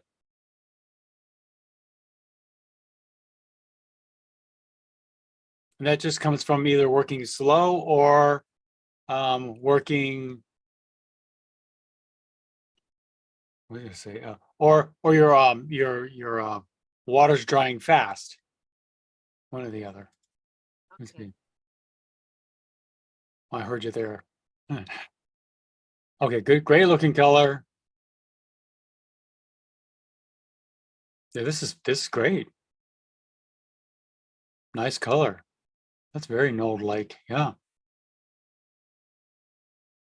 Maybe a little bolder, huh? Just smack those edges. So if you really want it to come out yellow, sometimes just unfortunately you have to wait for, you either got to pile it on there really hard with a lot of paint, and I mean a lot of paint, or let it dry up a little bit, and then you don't have to use as much paint to get the yellow to come out. So, right, that's beautiful. Thank you. You're welcome. All right, thank you, Lily. Let's move on. There's Cindy anymore? All right, I'll do this one. Well, yeah. Very nice. Very, very much in the spirit of Nolde. Yeah, all of this.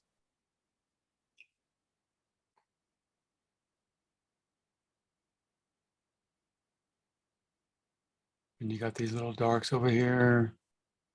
Now, what are you working on there? Like a hot press?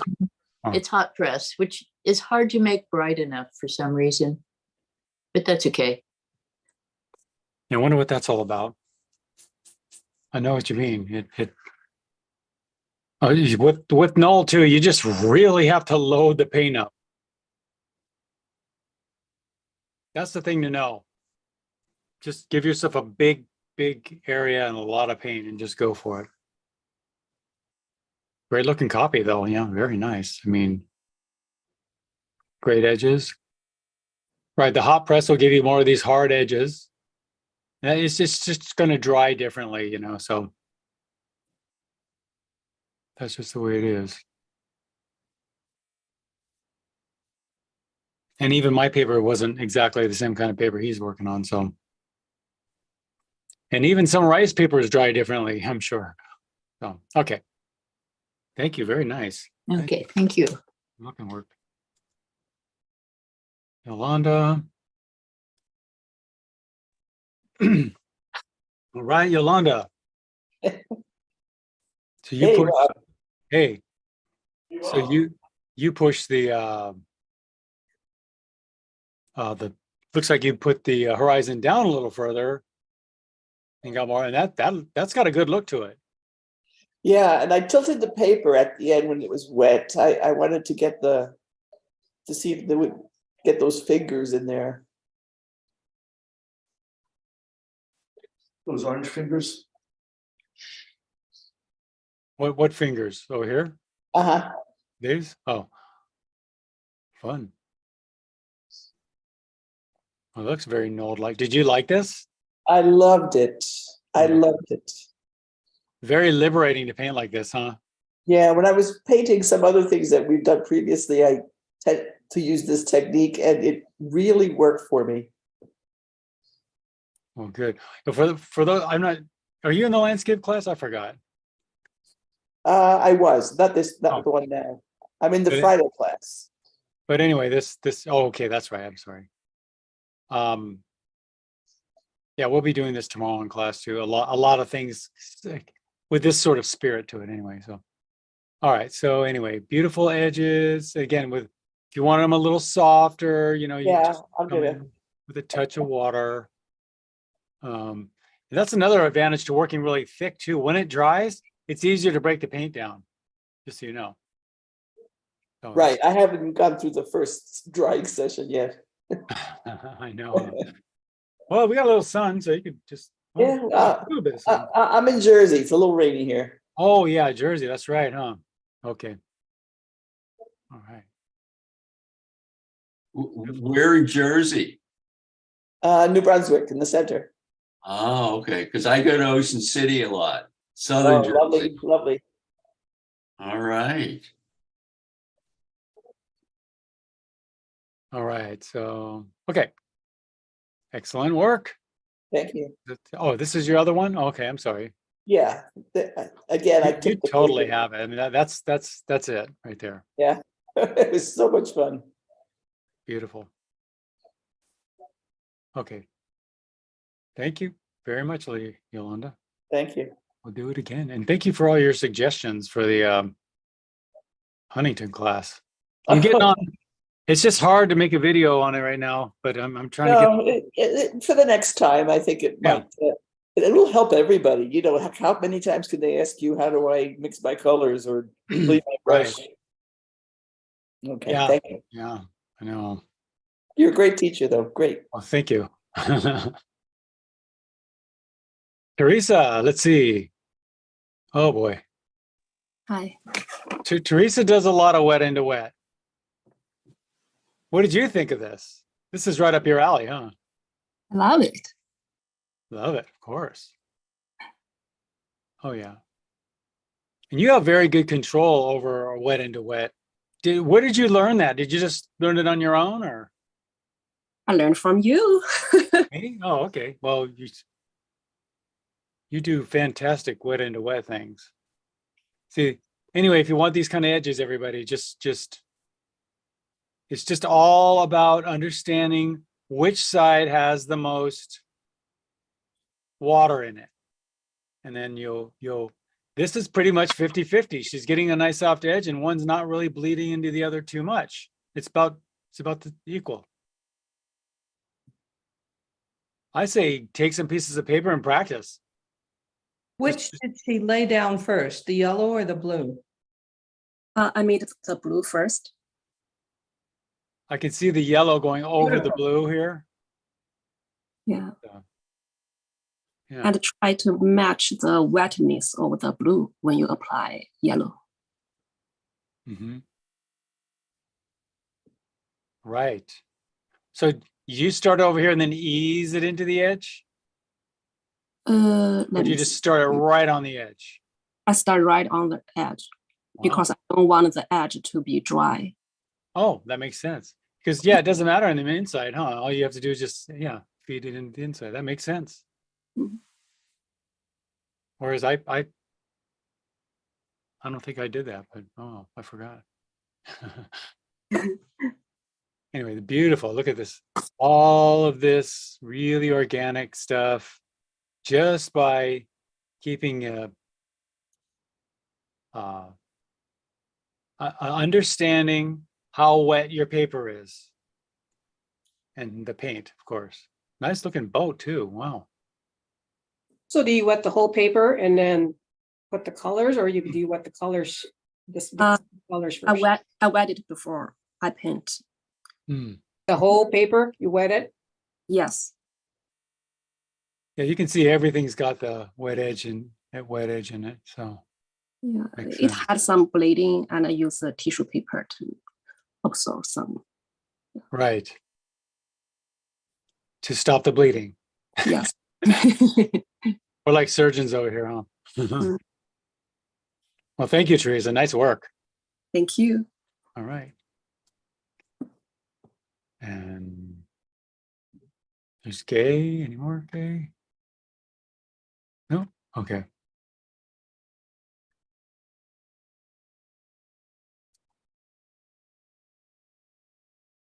Well, those are two really nice copies. Nice looking sky there.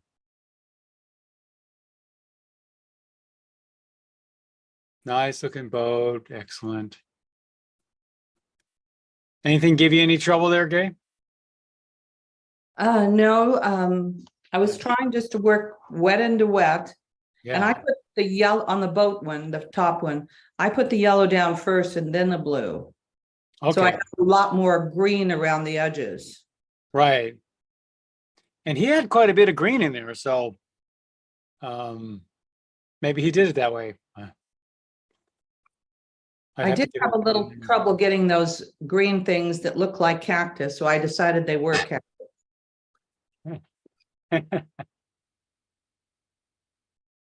Cactus up in Norway or wherever you've been.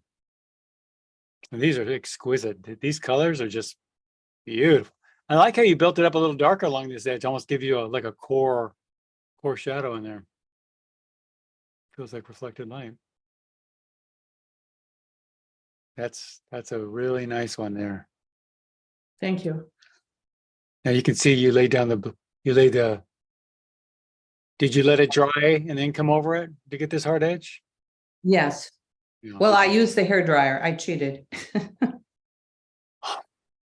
My goodness. I'm just corrupting everybody with hair dryers and white and Now Nolde would definitely use white. Not in these paintings though. Okay. Thank you, Gay. Nice work. Thank you. Yeah. Very well done. Back here. Maria. Ooh, nice. Kind of shifted the composition over there. A little fur over here. It doesn't matter really. You got everything. You got everything. Sometimes that the ultramarine blue will come out really intense and velvety. So kind of like you got over here. So if you wanted some more of that over here, what you can do is just put some more on even after it's dry, and then just sort of bleed out the edges to soft, and you'll get, if you wanted to not, because I know it does get pretty gray in here too, but he gets that really like this. Yeah. Beautiful. This is great. These are just like what he did. It's almost like he just did them really quick. I just need some.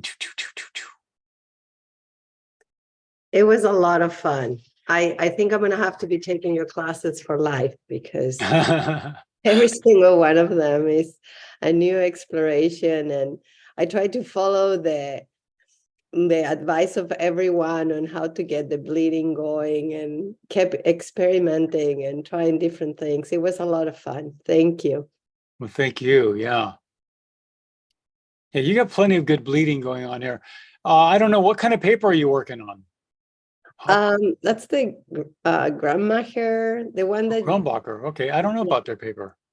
I think you recommended it in one of the first classes I took. Oh, okay. This is the right. So that's very much like a hot press paper. This is like the multimedia paper. Yeah. Yeah, multimedia.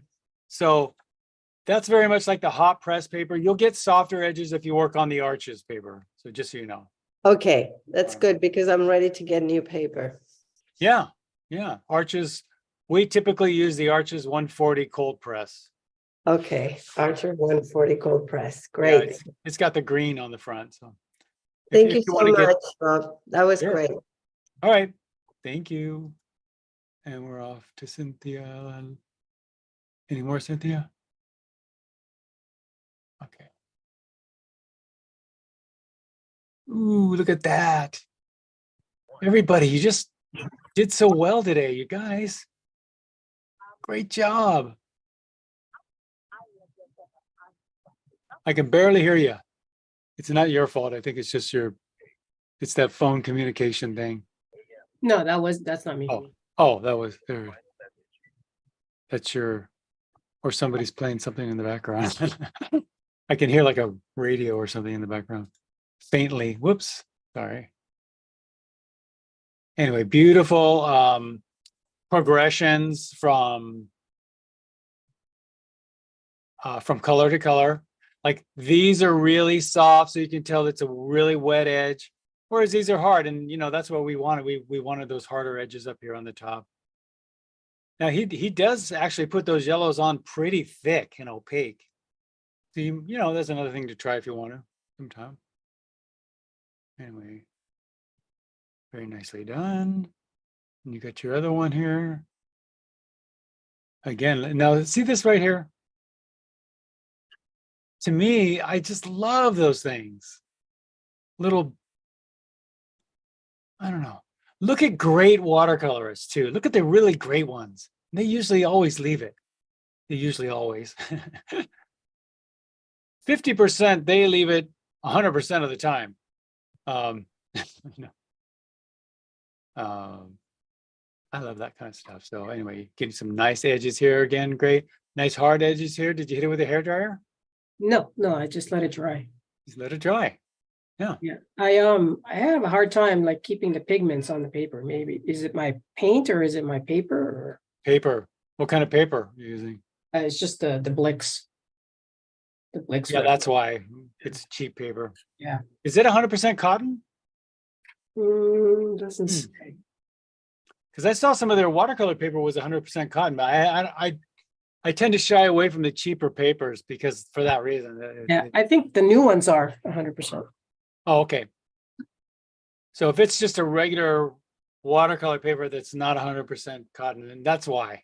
Okay. So just shift to a better paper. You can get good stuff on it though. I mean, look, you're getting good stuff, but you'll get better. You'll tell the difference.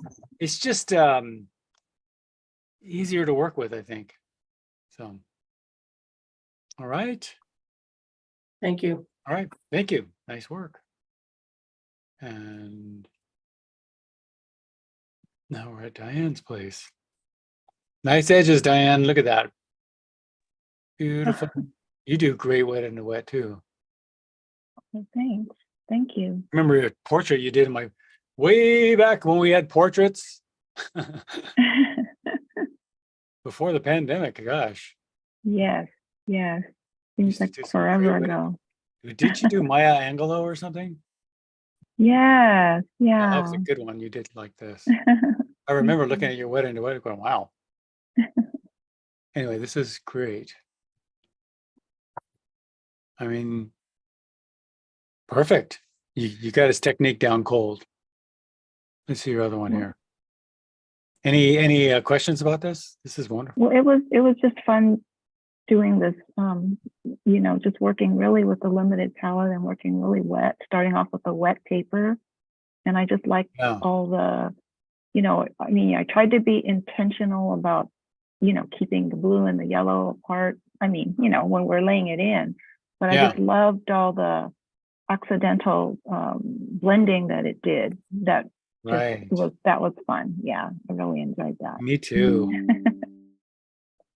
Definitely. Let's see your other one here. Oh, nice edges, nice little transitions. Look at it. You go from blue to violet to yellow. To orange to cat red.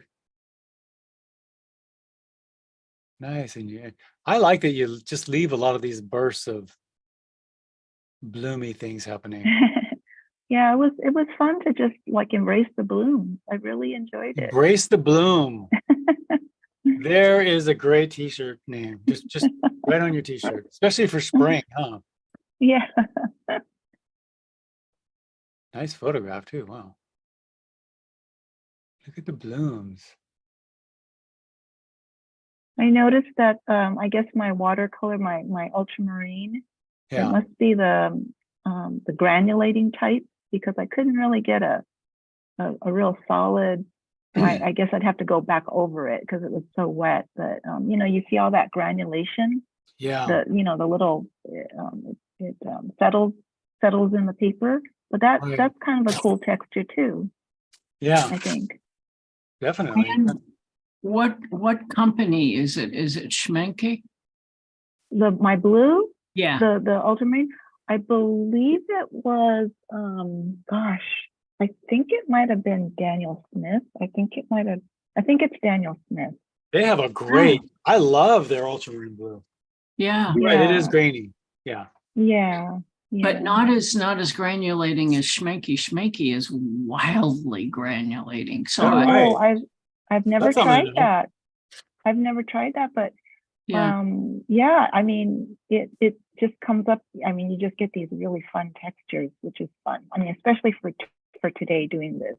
It's like I'll take whatever comes. Yeah. That's a beauty. Great experiment. Well, that's what it's all about, really. So anyway, Okay. thank you, Rob. Thanks, Diane. Great work. Always so good to. Okay, we got 2 of them here, huh? Daphne, number 1. There it is. All right, a lot of drippage. Now, this is dripping. Did you work upright? No, I didn't. But what happened was when I moved this wet painting to the side to do the second one, it fell flat on the floor on its face. So. Well, we've all done that. You know, you just gotta laugh. That's all you can do. I mean, you know, you'll ruin some good paintings every once in a while, and then what you can do though is learn how to save it too. Sometimes you just get in there and work really fast to save it before it dries, and you know you can do things. Your intuition will absolutely turn on and figure it out when it has to. And so that's why I say just go on intuition. Your intuition is brilliant. Everybody is. We need to just trust it more. So I'd say, right. I mean, these 2 are pretty circular, so maybe what I would do is, you know, give them a little more ins and outs. But Yeah. This is exactly you put the tone down right. You got the edge right. Yeah, but the shapes are too predictable. Yeah. So if you could easily just add on to a little bit and just wet the edge, and would be if you feel like playing with it more. But this is really nice. Okay, let's go to the other one here now. No, that's that paper. Yeah, I strange decided to change paper, and this I don't know if it's good paper or not. It's called Chroma. Oh, Chroma. It was very, very textured, and it kept absorbing all the paint. This looks like the stuff Mitsko got me, but I don't think it is Mitsko. This almost looks like canvas. Yeah, I had a really hard time keeping the paint up because it kept just absorbing in. You can see all the texture kind of in the bottom right edge of the sea reflection. Yeah. You know, the different papers will absorb and resist in different ways. And so it'll give you a different kind of look. And, you know, almost every paper, you can learn to see the positives and negatives and then work with it. But some papers are just easier. So and give you the effects you want a little bit easier. So this one tends to dry a little bit faster, I can tell, because you're getting a lot of hard edges. Yeah, I was trying to load the water up and load the paint up, and it just kept absorbing and drying and didn't do what I thought it would do. Yeah, and it also has to do with the sizing, which is a glue, like a starchy glue, they put in the paper, and some aren't sized very well, and it has to do with the quality of the sizing too. It has, you know, it's weird how many things have to do with the absorbency. So, but all right, thank you. Nice color, anyway. You know, I mean, you got all that right. It's just the edges are harder to deal with on a different kind of paper. Yeah. Okay. All right. Thank you. was able to get back on. Yay. Liz, are you there? Yeah, I'm here. That was just my email to you. So the next one up is just the first, I just got the first painting done, kind of, sort of. So the one up where it says painting one. Oh, there you go. There's Oh, first here's one. my first painting. It's way up there. Sorry. I got one. Yeah, that's all I Cool. Well, thanks for joining us. thank you. I know then, and you had internet problems too, huh? Bummer. Well, I lost my internet, and then my daughter, who was supposed to leave to drive back to Savannah at like 11 or 12 this morning. didn't get Savannah, to she's go driving to- all the way to Savannah. Yeah, and she From didn't go here? to 145. You know, just child drama, and it's worse when it's a freshman because I'll learn for the next one. But thank you. I have a 21-year-old daughter who's moving out, so I understand. It's hard. Crazy. So I didn't have all the right colors, but I just like, because I used an imperial purple, I couldn't find my magenta, so I'll fill in the colors. But It's okay. it was a good exercise. It was fun Look to at get back that. into it Woohoo. because I just got off of an acrylics class. Right. So this is like jumping right into the deep end, isn't it? It was fun. Good for you. Nice edges. Oh yeah. I kind of got lost at which painting we were following. Like I had a lot of yellow in there, then it went orange and green, but I decided to just let it go, let it flow and see what happened. Well, that's really the exercise. So as you can see, you know, I'm not critical about getting exactly like Nolde. Mostly I just want you to understand how to play with and control, but also let things go, working wet into wet, and very, very brave wet into wet. So looks like you did. I mean, you got all that going on. So yeah, these are wonderful. Thank you. And it'd be fun to go over it with a little more. I tried with a Sure. more using more paint for the yellow on the bottom and the upper right. So Yeah. I think it'd be fun to go back into it with more paint and kind Yeah. of getting some darks in there. Definitely do it. blues. It's worth it. You'll love it. You'll love Thank it. Just gob the paint on there, really. Thank you. It's a smorgasbord. Okay. And okay, now I skipped everybody. We're down here on Lisa. Lisa, I saw a lot of Lisas. And there's Yeah, Lisa I again. sent my paintings separately, so if you could find the 1 and 2, I I think got it's right there. Yeah. Hey, what did you think? This technique Oh. seems to like you. Oh yeah, this is my jam. I just love love You're an it. expression. There's no question about it. This is fantastic. I mean, look, great looking edges, great looking color. Look at that. Solid. Yeah, right out of the tube. You were the one that asked me, can I do it right out of the tube? I'm like, Right. please do it out of the tube. Yeah. That I'm really pretty helps. sure that's probably what he did. Yeah. Oh, let's move on to the next. There you go. I mean, that's it. That's Nolde right there. Oh, great. You took it channeled him. and you ran with it.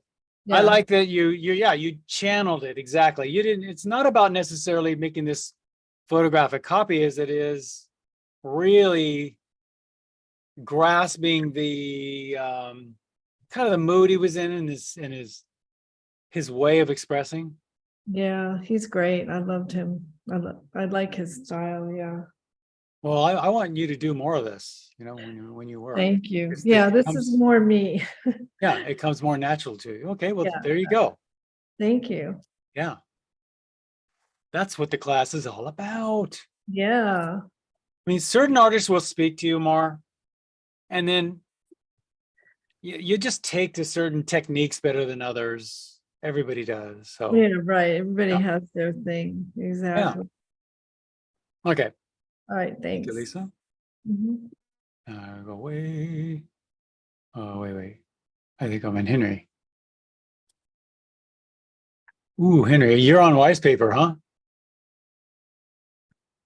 Yeah, I can hear you.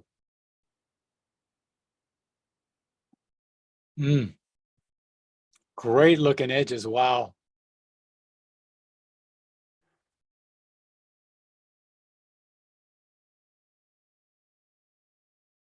Okay. That is fantastic paper. Now, do you have to work really fast when you do it? Is it more absorbent? Oh, okay. And do you wet the paper first, or do you know? Yeah. Okay.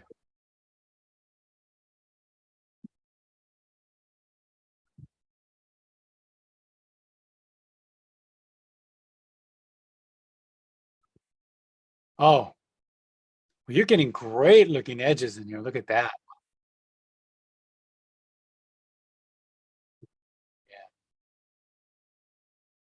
Ooh, right, right. You just got to give it time, right? I understand. Yeah.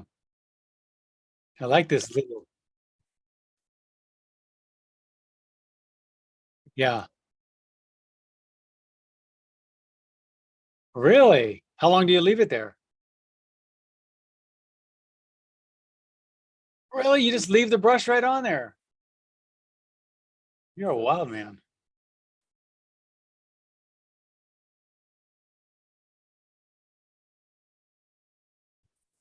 Well, and I love the stormy kind of action you got to to the edge, because it feels stormy. I mean, everything about this, you really got the romanticism to the painting. Yeah. It's so nice and unlabored. Right.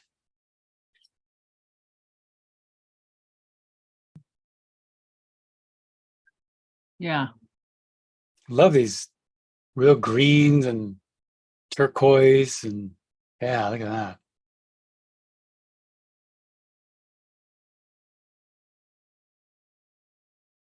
Huh. Quinacridone? Hmm.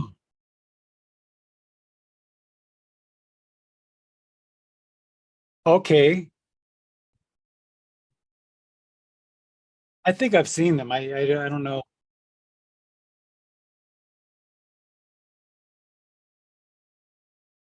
Okay. Oh, okay. Really?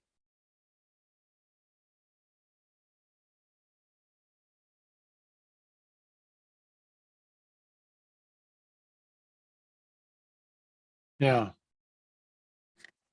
That's some beautiful looking color there. There you go. God, that's beautiful. Oh, okay. Yeah, the mulberry paper. Yeah. I like this effect a lot. You really got the Nolde effect going here.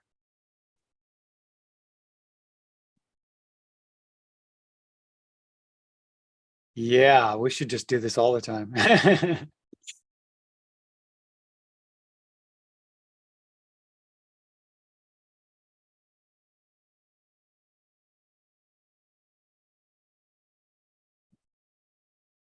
No, what's the name?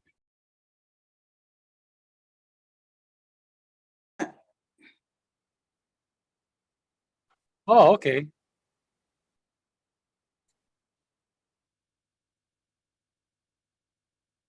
Oh, okay. Yeah. I'd like to see that. Great looking edges, wonderful flow. I mean, everybody, this is a great interpretation. It doesn't look exactly like the painting, but it's close enough, and he's getting all of the effects, and he's playing with different papers and different wonderful edges. These greens you're getting are great. I like you just run with it.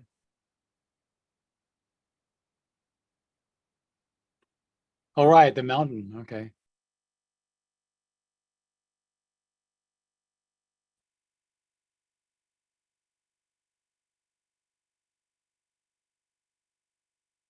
Yeah, yeah, yeah. All right. Well, thank you, Henry. This is fantastic. Gosh. Beautiful, beautiful work, you guys. Everybody. Look safe. Ooh, I can't believe it. Gail, what are you Hi, Rob. what are you working on here? What kind of paper? That's Yupo. Well, that's Yupo. Okay. Wow.